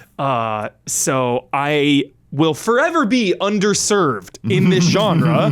Give me more. We can never have enough fixed camera games. Maybe one of the... I don't want to get mad at Capcom because all they do is feed us. But maybe one of these days, Capcom, they'll come back to something like this, like a fixed camera survival horror game. Like, dude, maybe. Probably not. Maybe, though. But it's up to the indies. You know? So, Ground Zero, heavily on my list, dude. Out of, if nothing but respect for the genre. And yeah, just felt good to kill things and explore. Maybe there's a demo for this one. Is there? No. No release date yet. Post-apocalyptic South Korea retro survival horror. Oh, uncover the truth behind the devastating meteor impact. So there was some big meteor. Also, Don, they talked about dinos potentially later. This train is such a callback. Oh my gosh. Yeah, 100%. This is Resident Evil 0 right here. Dude, like full-on dinos. They're doing Resident Evil. They're doing Dino Crisis because they know we want it. And they want it. So they're like, frick it, man. We're just going to make it. So Ground Zero, put this one on your list. You think those seats are reserved? Seriously. The next one in the same booth was Hark the Ghoul. One of the strangest names, chat, but I think you're really going to be into this one. This was a dungeon crawling, first-person, Souls-like thing going on. This game is crazy. Yeah, this is those like low resolution, like PS1 aesthetics going. Yeah, this game is sick. Please be a demo. Demo! Nice. Play this demo. I love these He demos. just kicked a rock into a cockroach. Yes. Oh, Moth Woman. Moth Lady, slash, kick, and magic your way through an adventure bringing you secrets and curious encounters. It offers a meticulously handcrafted world to explore. Like slashed at a lever. Yeah. Mosquito Man. uh, You know what this reminds me of Gloomwood a little. Totally Blood. That's exactly what I thought of, man. Different weapons and magic completely changes how you play the game, for sure. They let us use a bunch of different weapons, so I was using like a sword and a pistol. There was like a drill, freaking Bioshock vibes, dude. Big Daddy energy. There was like a spear. You could even throw the spear and use it as a tool. Then you could jump onto the spear Great. to Yeah, explore. Yeah. Mm-hmm. What else? The kicking things is so funny. It feels, the mighty feels boot. rude at times. Duke Nukem, dude. Of course. All the zones are interconnected. You can find little shortcuts, soul style. One of the weapons was a lantern, and I went into an extremely dark area, so I wanted to use that to see. There's like platforming elements, all these weird characters, this hub area where you can unlock upgrades and stuff for your characters. Yeah, it was just badass. You can give your own character a different backstory as well. So there's like some D&D elements, and that would change how the people interact with you in the game. So they were big on the RPG elements as well. So I really liked that. Dark Victorian setting, which I love. I brought up nightmare creatures, and that really pleased them. They were like, yo, nightmare creatures, dude, hell yeah. Yeah. And the big tree is kind of like your bonfire. It'll respawn things, and that's where you respawn. So Hark the Ghoul, definitely one to watch, especially because there's a demo right now, so check it out. 2026 game, like a lot of these. But it felt really old school, really sick. I think this is already a cult classic. I'm calling it now. Nice. Hark the Ghoul. Sick. Next up, Blood, was you playing Routine. Yes. This is really very analog horror, alien isolation kind of vibes. Nice. They were saying one of the difficulties that they had is trying to put a demo together for, these like tight appointment spots, because there is a lot that goes into your main kind of like central focus is this kind of like video camera / gun device that you have called the CAT. Yeah. And under normal circumstances, It looks so good. you actually really need to spend a lot of time getting to know like the functionality of this device, because it's really about like knowing like how each of those buttons on there and modules and stuff work. Yeah. So it's a little tricky to get in a quick Gamescom demo. But the idea is like you pick this thing up and then you're looking around and using it to see like maybe hidden objects, or maybe you can like use like a little electrical charge on things. But then you also have to deal with things like magnetic interference, and then you got to push the button to like degauss it and stuff. Degauss it. Yeah. But it's really cool. Like the parts I did had a nice mix of like puzzles and like, being around some terrifying moments. You know how they've got that, people were saying there's like that,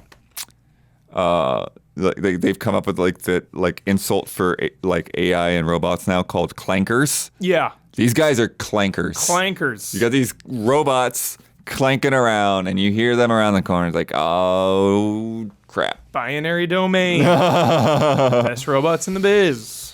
But yeah, you can also, you can connect your device to projectors in the world and kind of see them, like see the menus and stuff like more up close. Like a lot of your like kind of like task management and stuff is like through the device as well. And it's like, they really talk about like being minimal on like explanation and markers and stuff like that. It's just like all about like you being immersed in the world with this device. But yeah, you can like aim at like a fuse box and like power things on that way. There was one point where we had to find, like, look through, like, some of the manuals or whatever and, like, find, like, a code to unlock a thing, like little keypads and stuff like that. There's a door that was shut, but, like, the terminal to, like, open it was powered down, so you kind of, like, had to look and, like, follow the wires back to where that, you know, where's the power source for that, and then power it up that way. But there wasn't, like, there wasn't, like, white paint or glowing or anything like that. It's just, like, they just look like normal wires in the building, you know. So one of the other things that he was saying with those, the keypads, the number pads, is that the codes are randomized. Oh, okay. So you can't just look at a guide. You actually have to find, like, where the answer to that code is. Love that. Another thing is like they still haven't figured out controller code controls yet. So it's very, like, tuned for mouse and keyboards. Yeah. Because there's, like, times where, like, Definitely looks like a PC you game. kind of have to, like, crouch and lean and stuff, because there's, like, this one point to, like, open this gate. Like, the button was, like, under a table. Wow. And so you had to, like, get down and then kind of lean over, like, oh, there's the button. Complicated. That's cool. So kind of gives me some, like, System Shock vibes a little bit. But yeah, then, like, once I was out there, then it was like I was getting chased by one of these robots, and I had to, like, slide under an open gate, and then opened up a room in another area. And then this was kind of the coolest part to me was, so there's this, like, because again, this is like this lunar base that it's been just totally trashed, and you're trying to figure out what was all going down.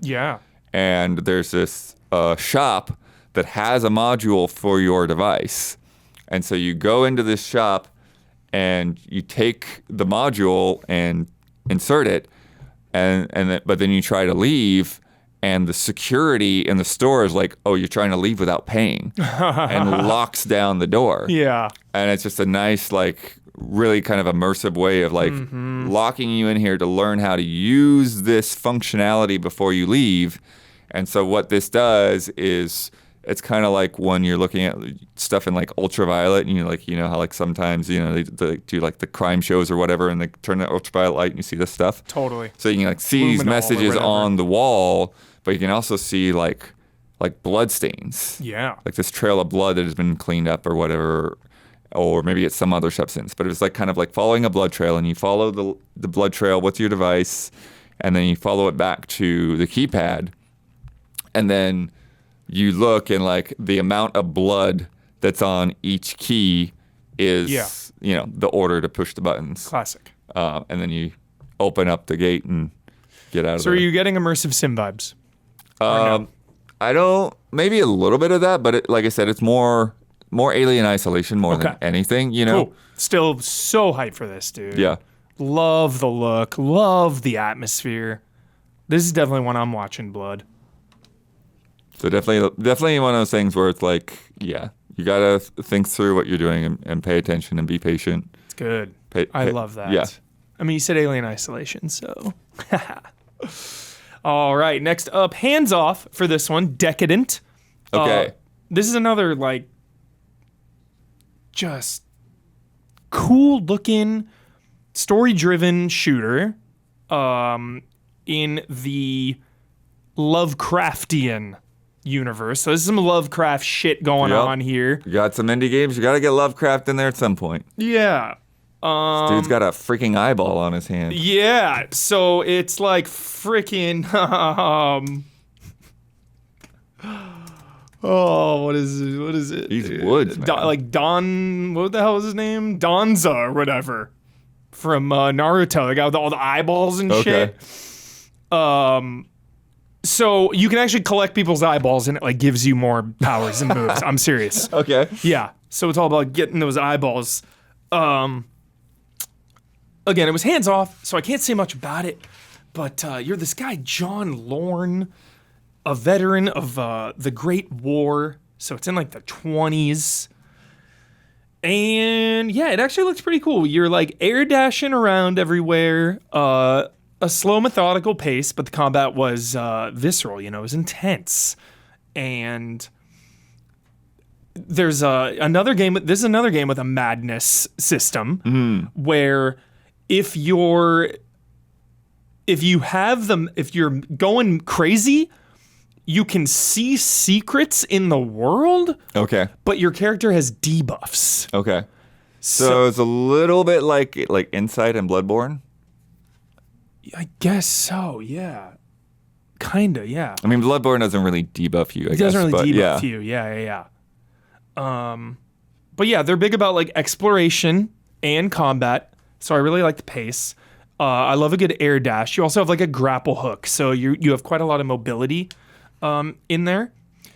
There's like these weird anomalies too that are kind of everywhere. There's just a lot going on with this game. Yeah. Like full on black holes. There's like a full hell dimension that you go to at one point, and one of these famous Cthulhu monsters is there, and if you like, you have no hope of like killing them, so you have to like kind of sneak through. But it is like an encounter with some of these, you know, legendary Cthulhu type Lovecraftian monsters. My lore on all that, my lore knowledge is very minimal. So Yeah. yeah, That stuff's all crazy. yeah, minimal HUD. So really going for the immersion. There's crafting. I have a note here, Don, that says good fog. That was good. You can like rescue NPCs and they go to your hub. You have a little hub area. A 10 to 15 hour game. So it seemed pretty Yeah, that's not for bad. there's quite a lot going on. It but looked like something huge, like a stalker or exactly, something. yeah. It seemed really focused for how much is going on. So it seemed like it was just very dense rather than a huge scale. Yeah, new equipment that you can go into previous areas like Metroidvania style. Yeah. Oh, here. The dynamic sanity system that can lead to hallucinations or panic attacks. So, yeah. Again, I couldn't play it, so I can't really tell you more than just what I saw. And it looked really cool if you like, you know, first-person combat exploring and all wrapped up in a, you know, dark Cthulhu Lovecraft way. Coming soon. No demo for this one. Decadent. Next up, Super Meat Boy 3D Blood. Yeah. The simple way that I texted Huber this was like, Super Meat Boy 3D. It's Super Meat Boy. It's in 3D, and that's a compliment. There it is. It really feels like they have nailed the feel and appeal of Super Meat Boy and brought it into quick 3D levels. And so it just all feels right. It just and what they're saying too is, you know, this isn't Team Meat that's doing it. It's another That's right. group called Sluggerfly. Okay, that semi-alarms me, but I'm cool with it. And they pitched it. Like, they wanted to make this game, and they're like, That makes me less alarmed. That's good. yeah. So they wanted to make this game, and they pitched it, and they said, hey, would you let us do this, and can we go forward? And they're like, yeah, this actually seems cool. Let's go for it. And just like the speed that you get around, leaving the blood trails, having all of the copies. They said that they had, because you know, like when you die, like you eventually, once you finish it off, like you see like all of the Meat Boys alongside each other in real time. They said they like capped that at like 100 so that they wouldn't just like destroy the game or break your PC. And you've got the wall runs, you've got the little stickiness when you like hit the edge of a wall. And then like all of the crazy traps and stuff. They also said that, you know, to keep it from being like too overwhelming in 3D, like everything is at like 45-degree angle, so it's like very predictable. The only times I had trouble was sometimes like if I was going like directly forward, and sometimes it would be hard for me to like judge the distance of like if I'm going directly forward, I'm like running over top of a saw blade. Yeah, it was in this level too. This is the level I had the toughest time with. Then I had a hard time. But overall, they just like it felt like it was just picking right back up from an earlier Meat Boy game. And in their booth, they had this is the spot. This is the one spot that I had a hard time with getting over that without killing myself. But in their booth, they have people that like like you were saying with Dead as Disco, Yeah. people getting back in line nonstop. to Yep. just keep Yep. running it and keep getting better. It looks and so so fun. this demo is on a 10-minute timer, and they See were how far you can get in 10 minutes? and they were they were speed running the demo. They had the demo down to 2.5 minutes. That is freaking And I insane. was seeing this on, I think on Friday. So it's like they had only had like 2 days to start messing around in this thing. Yeah. It looks fantastic. Yeah. Especially because the last Super Meat Boy wasn't as good as the original. So I like that they're, switching it up to 3D and get the series back to the top, dude, where it belongs. Super Yeah. Meat Boy. Love Super Meat Boy. Yeah. Well, and one of the things too, because it's like that speed running is just such an innate part of it. Like your brain just starts wanting to do it as fast as possible, even though no one's really telling you to do that. Yeah. Gotta go fast. Yeah, and so there's parts like this part here where at the very beginning of that level where like there's stuff dropping down this hole. Yeah. And like you need to wait for an opening, but you're just like, no, I'm just gonna go for it. But dead. Okay, try again. Dead. Try again. Dead. It's like it's like just wait a second. Yeah. It's like okay. Yeah. Nice. Super Meat Boy 3D. Can't wait for that, blood. Next up, God Save Birmingham. Not a Peaky Blinders game. Yeah. Now this is one that there is a lot of buzz for, a lot of people lining up for, but it was the roughest game I played at Gamescom. You're roughest. Okay. Absolutely, by far the roughest. But that doesn't mean it's going to be bad. That just means it needs more time in the oven, in my opinion. Because I love the premise. The premise is crazy. Oh, this is also coming to early access. I wouldn't be surprised if 1.0 for this game was in like 2028. Mm-hmm. Honestly. That's how early it felt. Truly so rough that like I wanted to stop. You know what I mean? Where Yeah. I'm like, I'm good. Basically, though, you are the last person alive in Birmingham because an undead plague has come. So you know I love zombies. But basically, this demo was in like one little town area and didn't really have any direction or objective. I was just trying to survive. So I was going around like looting areas and finding different weapons. And one of the areas was like a big church. So like zombie priests were coming out, which was crazy. Everything about it just felt rough. The combat felt so rough, like you would hit them and it wouldn't even feel like you were hitting them. I had a big pitchfork. The game crashed a couple times. So just all in all, not the greatest demo, but again, I liked the premise. It was also super duper PC survival game. I mean, it was just inventory and items, and you're picking up trash everywhere. So yeah, I think this game is a bit of a ways off, but if they can tighten it up and get the focus down, like give me a little more focus, that would be really exciting. Cause yeah, it was really intense. Like, for example, I went into the church one time and it was so intense because I just got surrounded by all these zombies and I'm like, I can't get out of here. I don't know what to do. I can't get out. So then I'm like running up the stairs, dead end, of course. And then just all the zombies are like coming up and I'm like, dude, I'm dead. So then I just like jumped off and it game over.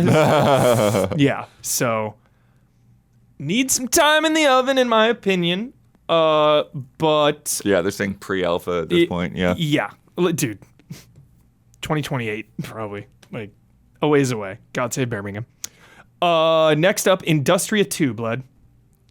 Yeah, so I didn't get a lot of time with this, unfortunately, and it's one that I think probably could use some more time with the demo. Mm-hmm. Basically, this is the same appointment I had with Super Meat Boy, and I was running behind, so it's like basically had like less than 20 minutes to play both of them. Mm-hmm. But I really do like what this game is going for. Yeah. I heard about the first one. I never played it. Yeah, I've never. I didn't hear about the first one. Yeah. Like I only heard about Industria 2, and I'm like, there's an Industria 1. Yeah. But they kind of. I know there's like a lot of puzzles. Dude. It's like a little more puzzle heavy than I was hoping for. But yeah, it's narrative focused. They do say it's kind of Half-Life inspired. It's first person. You play as Nora in an alternate universe Berlin. Nora. They kind of Metro inspired like inventory thing where like you have this bag that kind of like unfolds out. It's like this cloth thing on a table and Alone like, in the dark. moving stuff around on the bag. So that was pretty cool. And that was the thing to like craft. Like you had to drag things to the same square. Oh yeah, there it is, right there.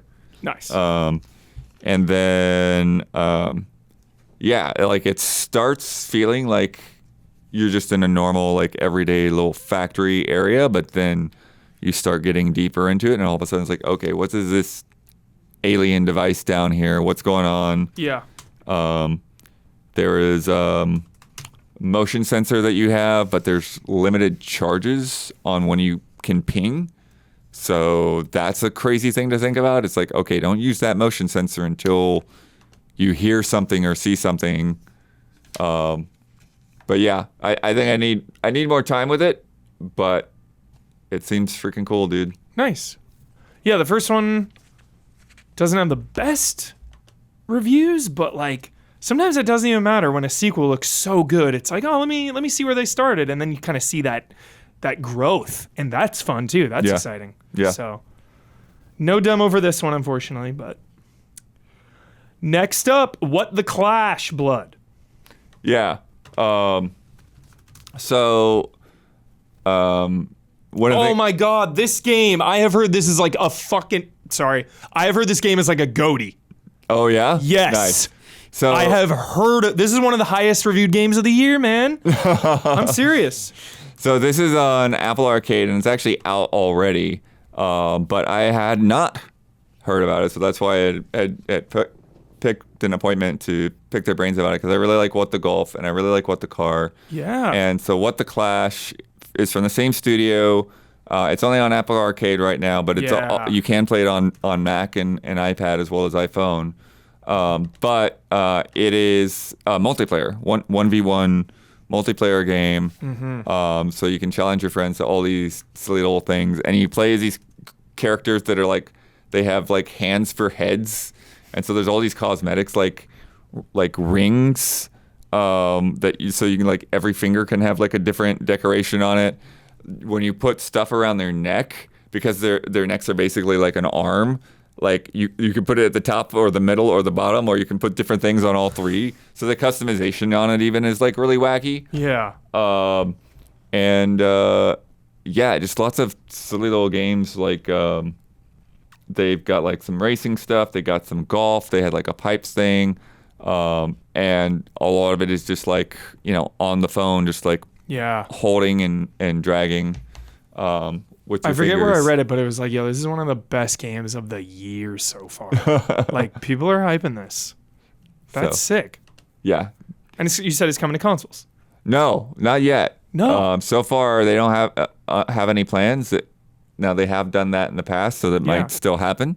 So they're considering whether that could be something that pops up in the future. But yeah, hook it up. But and Apple Arcade, the one benefit for a game not being on Apple Arcade is that they don't do any microtransactions. So yes. All right, next up, Pizza Bandit. This game is wild, funny, super funny. The director also was just so funny and passionate. I'm glad you liked it, because this is one of the ones I threw at you that you didn't put your name on. I was like, people are talking about this game. We should maybe do it. Yeah, the internet loves satire and just like funny, wacky shit, and I think that's, this game is one of those games. This person is like a warrior, but he wants to be a pizza or like a chef, but he's terrible at it. But he just like won't give up on wanting to be a chef, or it's just like really weird. But it's a third-person shooter co-op, so 4 players, and I played one round with 3 other people, and we hopped into the game. And basically the loop is you kill a bunch of enemies, and then there's a cooking phase, And it's honestly a little like Overcooked, where it's like, okay, I got to grab this thing over here and bring it over here, and then this person like brought this, and it's you're grabbing like big tuna fish, and your character like takes some really it's super comedic and funny, and your goal is to raise enough money and then extract. Okay. So some of the guests will want a specific food item. So it's like, I want cucumber sushi or whatever. So then, it's like, oh, I got to find the cucumber, make the sushi. And then you put it on like a conveyor belt. And honestly, that's it. That's all we did. We just shot a bunch of monsters, made some sushi, put it on the conveyor belt, made some money, and extracted out of there. There's like a ton of music too. There's like a little hub area. I forget about like the upgrades, but I'm pretty sure there's like upgrades going on. Cook or be cooked, they say. Okay. It's so funny. Chopping, assembling, and plating meals mid-battle. So, that part was my favorite, honestly. I liked the cooking, Overcooked vibe. Yeah. In the middle of this like horde mode, insane action, one of your weapons is a friggin' pizza cutter, and the combat felt good too. That's good. Yeah. Yeah, because So it's like, okay, there's a lot of these not kinds of the things best. where it's like, oh, here's our wacky idea, but Yeah. it doesn't feel very good to play. Yeah. Totally. Really fast paced. Also, and lastly, one of the main things, it was actually insane. And I'm okay with this. Friendly fire is on. Left 4 Dead expert mode says hello. Okay. Dude, because it's 4 players and the areas were so small and enemies were funneling in, I could barely even get shots off without the other teammates running in. So friendly fire is a thing. It was crazy. Out of control. Yeah. Anyway. Pizza Bandit. This is coming to early access as well tomorrow. Nice. There you go. You can play it tomorrow. Early access. Weird and wild and wacky. All right. Next up, Piggy 1 Super Spark. What? Yeah, dude. I'm glad I found this thing because it's got the craziest name, and I don't think anyone's ever heard of it. But it's a Japanese indie game. I think they're like, I can't confirm how many people are on the team, but it felt like it might just be like a couple of guys. But it's, again, we're talking about game feel. Like, this is a game that feels really good to play. And it's got these great art style too. It reminds me of like a Genesis game, although it doesn't, maybe it's more like a PS1 2D game. Got it. Might be a better way to put it, because it's like there is sort of like a 3D element to it, but it's very limited, just in like the way it looks, right? But it is a side scroller, but really great character designs. They've got like these big shoes and like kind of long bodies and stuff, and you play as like a pair of characters, which is interesting actually, and I think that's going to come in more later. I don't think I really got to see like how that interplay happens, because I think that each of them have different abilities. Yeah. But then you also get this baby stuck to you. What? Total Recall? And the baby has like these superpowers.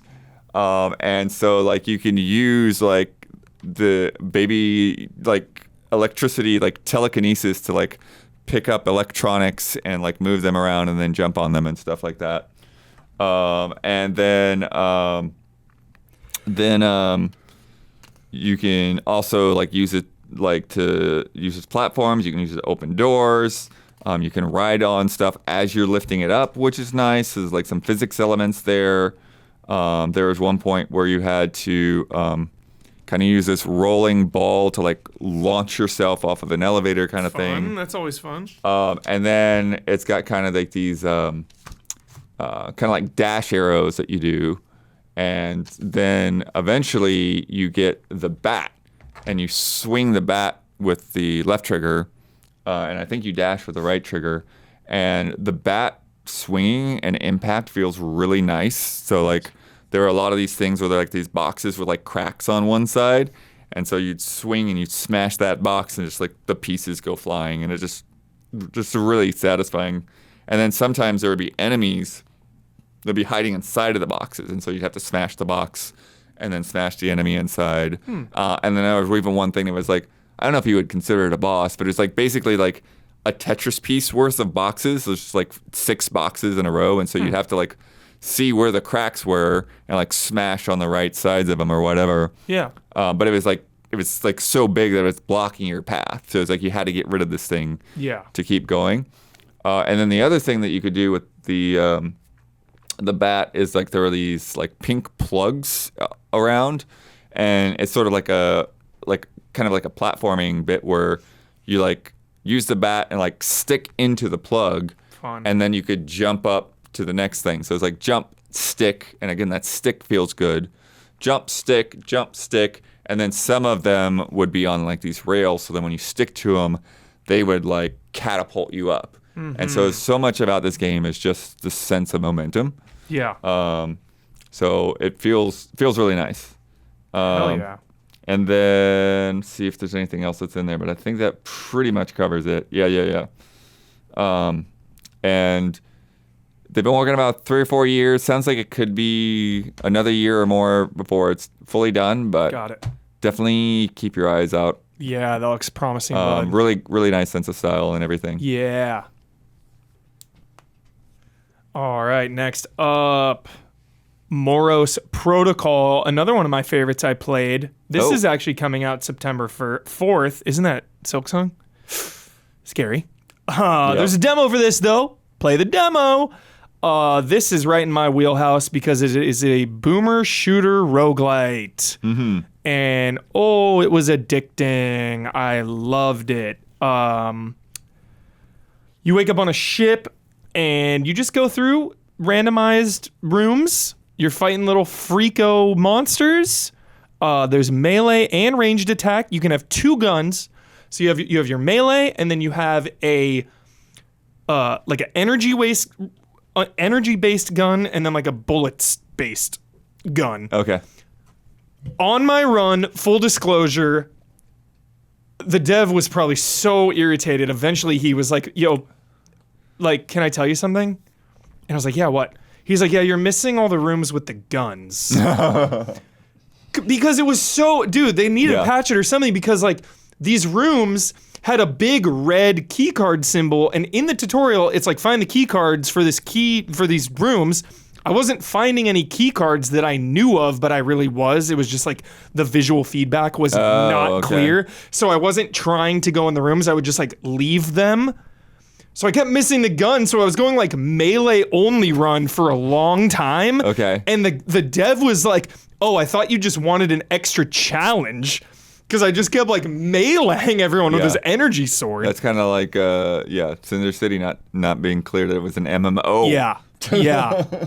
But wow, this was just a really fun game. I eventually got a gun, and it was really nice. I only had 1 gun and an energy and a melee on the boss, so I died. I was like, from the trailer, it looks gun. like there's some crazy guns in there. Yeah. Yes, ammo is limited too, so you definitely got to watch that. You have to use all 3 of your guns very, very strategically. Yeah. And you go into a room, and it locks down, and then you have to kill all the enemies, and then you go to the next room. It's a roguelite, so you're getting upgrades for your run and upgrades permanently as well. You know, there's a big skill tree for the permanent upgrades, like more damage, more health, classic stuff like that. But it just felt really, really fun, and it looks gorgeous. It's pixel art, boomer shooter roguelite that has a pixel aesthetic, and it comes out in 10 days. There's a demo now, again, so... Highly recommend this one as well. This was another really, really, really, really fun one I played at Gamescom. Moros Protocol. Check it out.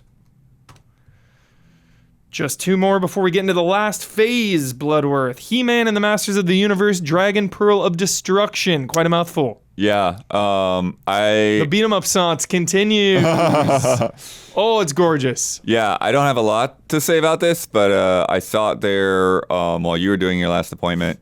And so I went over there and gave it a shot. It is, just like you say, like it's a He-Man beat 'em up.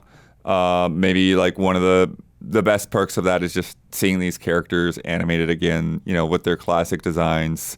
They had He-Man and Teela there as the playable characters. I don't know if there's going to be more later on, but you could play it co-op there. And I played as He-Man, so I don't know what all Teela could do, but so you had like your regular light attack, and then you had like an uppercut, knock guys up in the air, and then you could also get up and grab guys and like punch them or like It looks gorgeous. grab them or like smash them into the ground. And then Can't get enough of there it. were a lot of 2-button combos. So like there was one where you could like throw your sword forward and like spinning, and it would come back to you like a boomerang. And then there's one where you could like point it up in the air, and then lightning would strike down, and then like there'd be like this cone of lightning around you that would shoot enemies in a circle.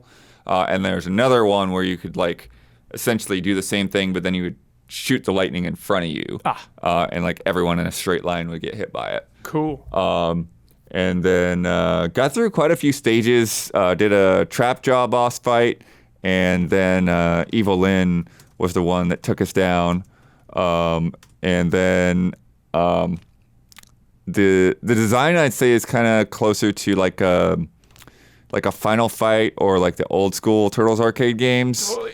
And Final Fight is a great comparison. also has the drawback of when you knock somebody down, you can't hurt them. When you knock them off screen, you're waiting for them to come back on the screen. Very old school, which I appreciate. We've gotten a lot of new age beat 'em ups, so if this one wants to go like super old school, I'm cool with that. Yeah. Especially He-Man is like, dude, I know nothing about He-Man. Like, Well, one of the zero. things is I know like, zero. He-Man was one of my big things growing up. Skeletor, right? Is He-Man? Like, oh yeah. Okay, that's the only thing I know. One of my biggest things growing up, set the clock.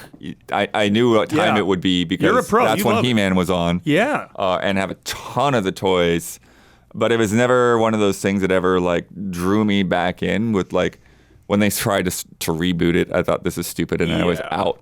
And then when they've tried to revive it over the years, I haven't really checked any of them out. Like I never saw any of the Netflix or any of that kind of thing. Yeah. The most I ever got tempted was like when they started like re-releasing like the original designs like in the original packaging and stuff, and like those were at Walmart, and I saw, I was like, oh, that's cool, and like maybe I should buy it. And like then I was thinking like, well, if I buy it, what am I going to do with it? And so I just like settled with, I'm going to look at them at Walmart and then put them back down.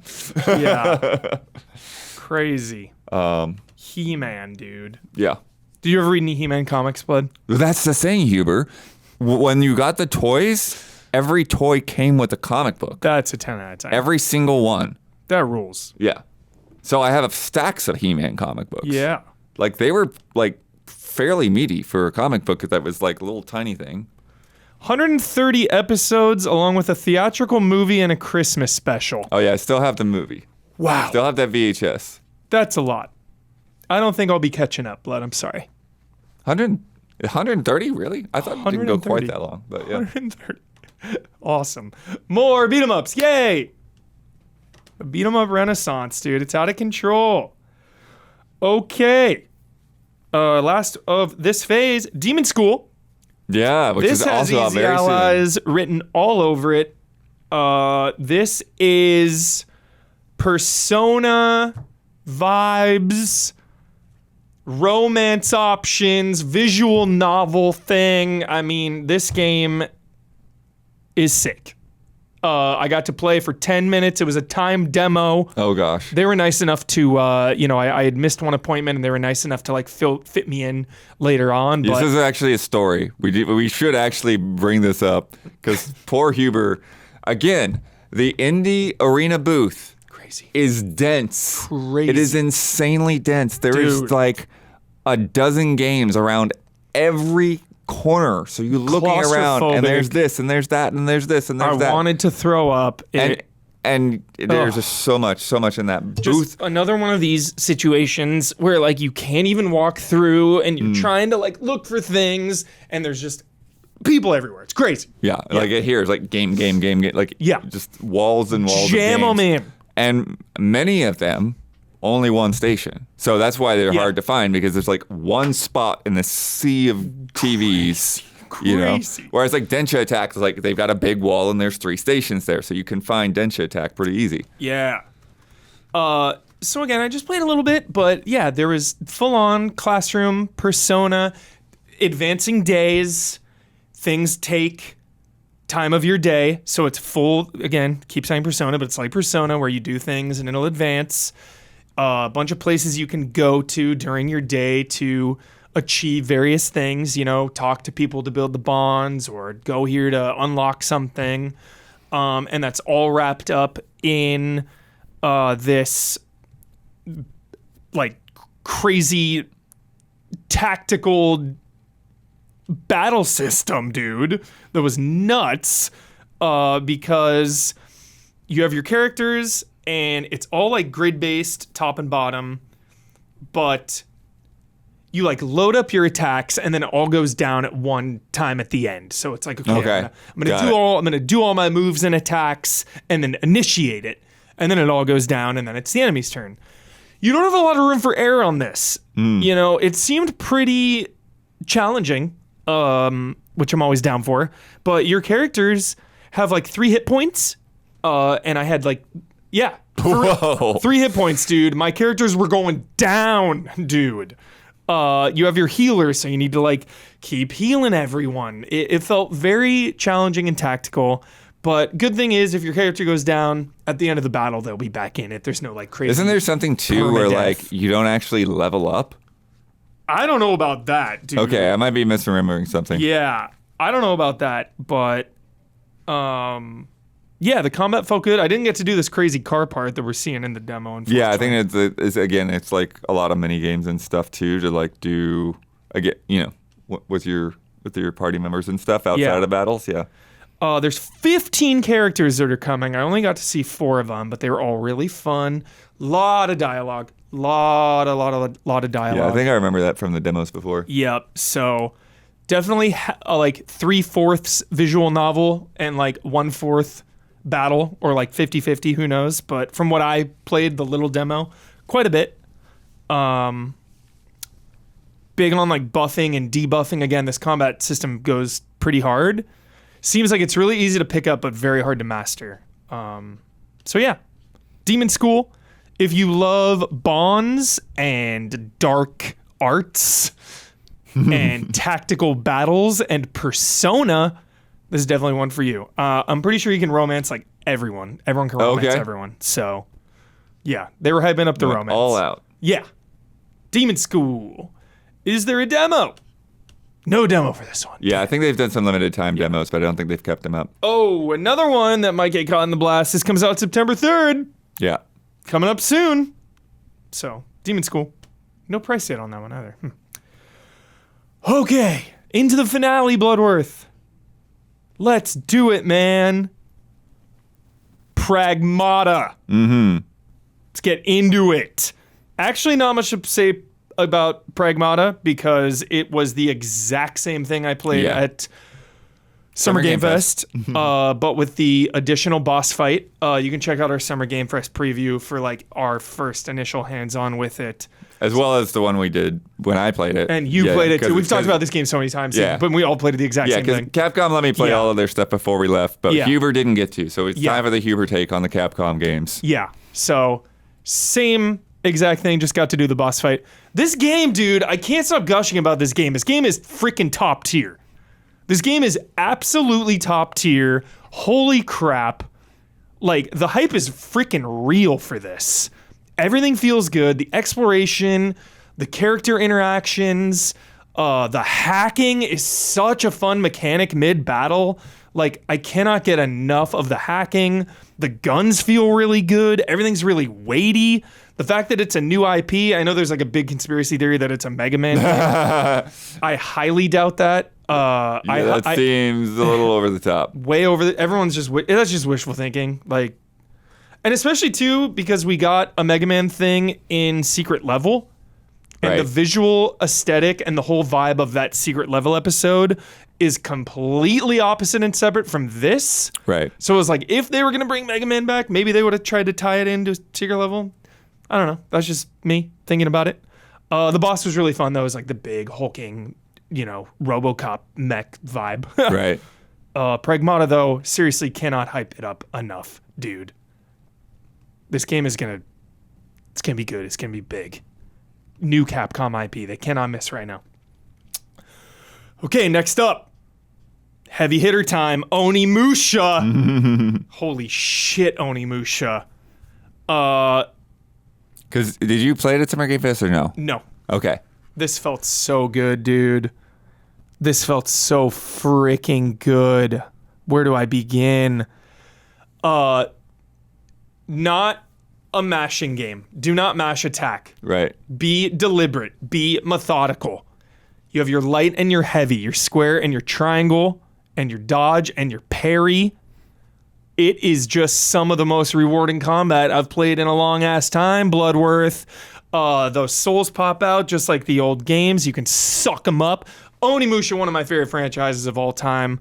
Found it because it was basically Samurai Resident Evil. 1 and 2 are easily available. Go check them out if you haven't.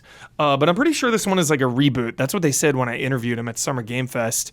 They were like, this is a complete separate thing.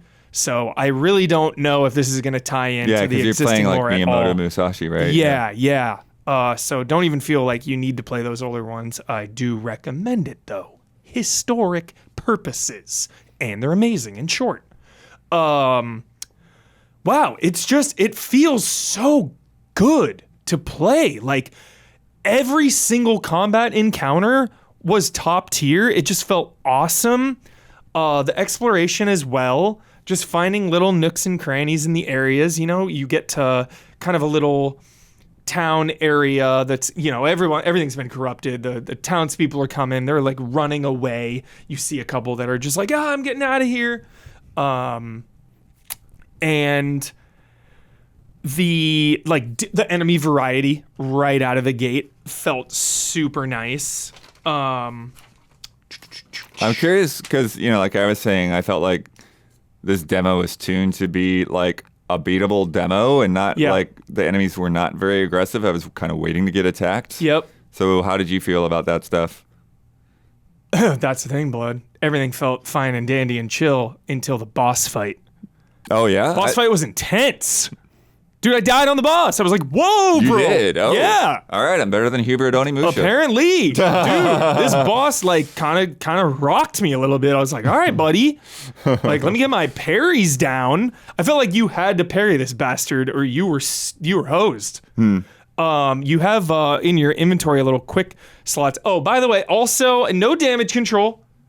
No damage control, but part of the reason I died was because I thought the red meter was my health, but it was really the yellow. Right. Yeah, so I don't know why they made the yellow health. Yeah, so I thought I had plenty of health, and then I was like, oh, I had 1 hit left. I should have healed there because I had plenty of heals left, but I just didn't heal. So I was like, that was on me. That was my bad. Whatever. This fight was so fun. Yeah, it's really great, and like all the animations that he does and that they both do, like when you parry, it just feels like very dynamic. Yeah, dynamic is such a good word for it, Blood. It really, all the way he blocks and evades and parries. I mean, I don't even want to know how many animations are in this game. It just felt like there was always a different one going on. Some of the executions as well. I saw so many different executions on remedial enemies. That was epic. And then, of course, you have your little twin dagger ultimate move. You'd build up that meter and hit R1 and, do like a crazy move. And all the story stuff we had seen from the previous videos. And, there was like a detective mode where there was the barrier and you'd have to find the thread that was blocking the area. I didn't get a chance to do the like kick the board at the enemies, kick the table at them, kind of those contextual environmental attacks. There was one in there. Missed it. Kind of close to the boss where there's like a cart. And the cart. Oh, I did do the cart. Shove the cart. I did do the cart. Yeah. You're right. I did do the cart. The cart was really funny because it I was like, didn't look like it hit that enemy, but it still like killed the enemy. I was like, that was generous. Thank you. Generous, Capcom. But holy shit. I mean, it feels like Onimusha. It feels like the best ever Onimusha already. I still had the feeling of it, the flow of combat and the vibe, you know? They really captured that deliberate pace. It's not all just hack and slash Devil May Cry style. It's not really a Souls-like. I know there's been a lot of drama out there with that. It felt like an action game, but a slow and methodical one, which I really, really appreciate. So, Onimusha is back and better than ever. Holy crap. Cannot wait, dude. 2026, we gotta wait a little bit. But like, no fear. No fear this is gonna be anything but incredible. Yeah. I'm just so hyped for everyone to be like, yo, Onimusha, wow. Yeah. And if you can't wait, 1 and 2, easily available, pretty much on every system. Go play them. Hopefully, because this game is so far away in 2026, I imagine it's going to be after Resident Evil because that's February. I'm guessing this is summer or even later, fall 2026. Right. I could see a September, October release. Hopefully before then, we get Onimusha 3 remaster. That would be the nice little capper before this. So one can hope, one can wish. And lastly, got to play it. Finally, Resident Evil 9 Requiem. Like you're last on the list at this point. Yeah. Man. Played this the last day. People got to play it at Summer Game Fest. Yeah. And I got to play it. I know. And then Huber didn't get to play it till the last day that we were at Gamescom. I know. Even like people that I had seen on the show before were like, oh, I played Resident Evil. Did you? And I was like, dude, I gotta wait. Like, right. It's crazy. That's fine though. I love waiting. Not a big deal. Truly don't have a ton to say here because it was the exact same thing we saw at Summer Game Fest, just playable. Yeah. You know, Grace wakes up in this hospital location and escapes. I will say the biggest note I had, again, I do not have a lot to say. The biggest note I had was one, I died in this as well, Blood. Yeah. Yeah. I died in it. I died in Resident Evil. It feels good. The biggest thing I have to say is it had the classic Resident Evil knowledge is power already built for speedrun vibe. So, in the scene when you have to move the cart over to... So terrifying. All that stuff falling off, making noise. Exactly. You have to move the cart over to the thing to climb up to find the box that has the screwdriver. Well... I had forgotten that I needed to move it over to there. Yeah, I did. So what I did, because it's so smart, it's such smart design, the cart, right? Perfect, Don, you're amazing. The cart is blocking that. Right. So I'm like, oh, let me just move it out of the way real quick. I move it over, the thing falls, I open it up, there's a herb in there. Next thing I know, freako monster is barreling down on top of me, so then I have to run. Oh my god, such a creepy shot in the window. Incredible. So then I have to run away, hide, come back. So it was like this huge game of cat and mouse, running away, hiding, trying to come back, hiding. Crazy. It was so chaotic that eventually like the thing got me and I died. Whatever. Awesome. Love it. But I also played just in first person. I didn't do third person. I'd forgotten. I'm sorry. But then I died. So I got to reload. This time, classic Resident Evil, replay, speedrun. I move the cart immediately over to where I need to climb up, get the box, get the screwdriver, run the hell out of there, finish the whole puzzle thing, and that was it. So I was like, there you go. That is so much of Resident Evil's DNA forever. The whole franchise is like knowing those little tricks or like, oh, I know exactly the item I need in my inventory for when I go to this area. So instead of having to backtrack through enemies, I'm just going to have the item ready to go. Like things like that. So the spirit of that is alive and well in Resident Evil 9 Requiem. Also, we can't show it, but some of the deaths are like, dude, crazy death, 10 out of 10 death. And yeah, just her banter, her like fear, the overall just like darkness and vibes everywhere. It just felt so good. It felt genuinely scary. Yeah. That is really hard for me to say. The thing that got me was her sniffing. Yes. Just sniffing, because like you're trying to like just be in the dark. Maybe she won't notice me, and then sniff, sniff, sniff, and like, oh gosh, this is not gonna work, dude. So freaky blood. It takes a lot for me to say that because Resident Evil is cozy, and not only that, like it's hard to get scared in a game nowadays for me, and it's especially hard to be scared at a preview event where you're playing this game. You're getting close to the end. You're freaking me out. So it's especially hard to get scared in that sense. And this whole time, dude, I was like on edge, blood. I was truly on edge. So this is like probably going to be the scariest Resident Evil there is, honestly. I feel like 7 and 2 remake might be the scariest, if you think. And like 1 remake, obviously. 1, 2 remake, and 7, you know, scariest. So we'll see. But yeah, 1 remake is really scary. For sure. So. And that's it, dude. Marathon sesh, let's go. Yeah. Yes. There you go, Huber. Resident Evil 9. I left him out. We could have shot another round, and he decided to keep going. We were feeling it, and I figured let's just cram it all through. We didn't have too many more to go. We got through all that in like an hour. Of course, Resident Evil 9 is coming in February. Yep. 27th. One can hope that we can get another Dummy Finger-esque demo. Yeah, they usually are pretty good about demos. They usually do really weird things with their demos. Exactly. I would love. But yeah. In fact, one can hope and dream as we end this Resident Evil section. One can hope and dream. And because this is the only reason I'm saying this too is because it's Resident Evil 9. Yeah. It feels like the end of a saga. Let's have a standalone prologue type demo. So not even like a Dummy Finger weird remixing type thing. Like, let's just have a frickin' prologue, like some standalone thing, dude. Yeah, that's cool. Let's go. Mm-hmm. But maybe not. Probably not. Who knows? Okay.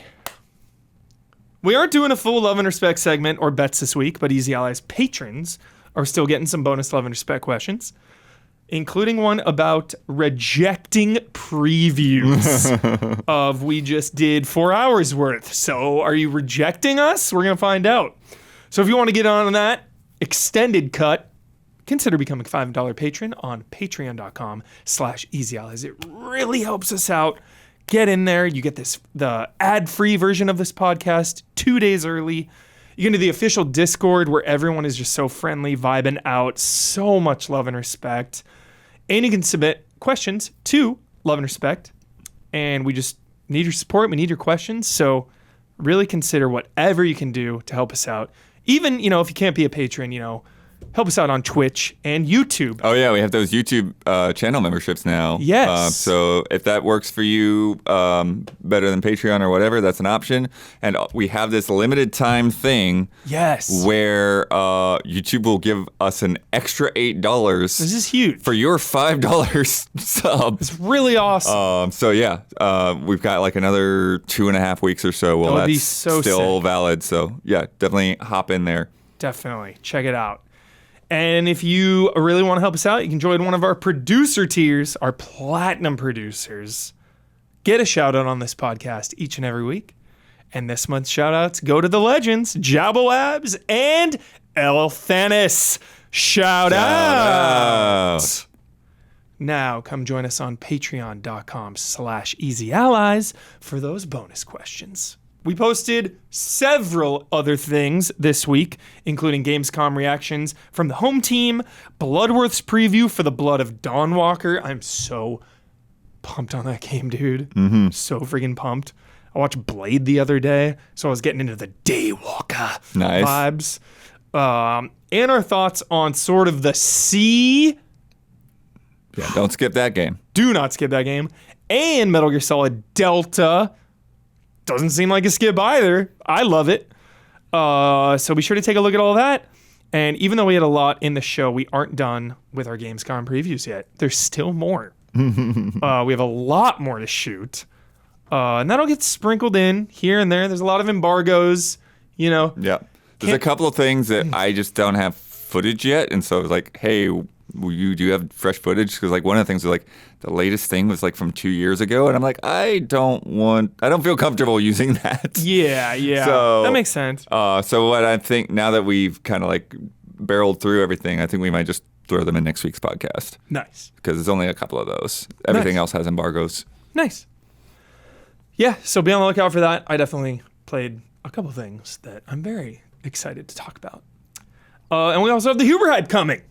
Did a full-on Huber Hype from the show floor, looking at the booths, and the Easy Allies meetup. We did it on location at the meetup, so you'll get to see that as well. We forgot to take a group photo, but everyone's there in the Huber Hype. So. I know. Yep. I was just, I don't think I've ever in my life been so tired, Bloodworth. I mean, in some ways it gets easier every year because I have more experience, but like it gets harder every year. I mean, dude. it's the thing that like, we were talking about it when like one of the last days or whatever, walking out of there because like Gamescom is like a long show, man. Yeah. Doors open at 9 and close at 8. Like that's every day, crazy. like 12-hour days every day, dude. Walking everywhere. That's why we didn't shoot this stuff and try to upload it from there because like how? Yeah. By the time you've eaten dinner, then it's like there's no day left. Insane. Yeah. Insane. It was also my birthday that week. Heck yeah. So that was cool. I was like traveling for most of the day. It's kind of whatever, but I watched X-Men for comfort, dude. Hugh Jackman. I'm a fan. Hey, you got wished happy birthday on the Min-Max Travelogue, though. Yeah, nice. Yeah. All right. That's it for the episode. The Gamescom mega episode. It was so much fun, Bloodworth. Just so happy we were fortunate and lucky enough to get to go and do all that. So, yeah. I mean, for our shout out, let's shout out to Renaissance PR and the Gamescom PR team for doing that, for getting people out from the U.S. I know like Kit and Krista were there. Also, obviously, you said Min-Max was there. Mm-hmm. I was able to get Paris in on the group. So yeah, really great. Anything that's on my mind, the patrons coming to the meetup. I mean, it doesn't get better than that. It's always my favorite part. I love just celebrating the hype with all of you. It means so much to all of us. Touches my heart. Coming up, telling me your favorite stories about everything and what excited you. Just, it's the best. It's seriously the best. Sharing like the Kolsch beers with everyone, you know, like buying those big old racks of beers. Everyone's like cheersing. Just so much fun. You'll get to see some of that on Huber Hype. So that's really awesome. You can have the final word, Blood. What do you got to say? I mean, that was the final word. All right, that's the final word. Yeah, I did the shout out. You did the final word. All right. We'll see you before the next blood moon rises.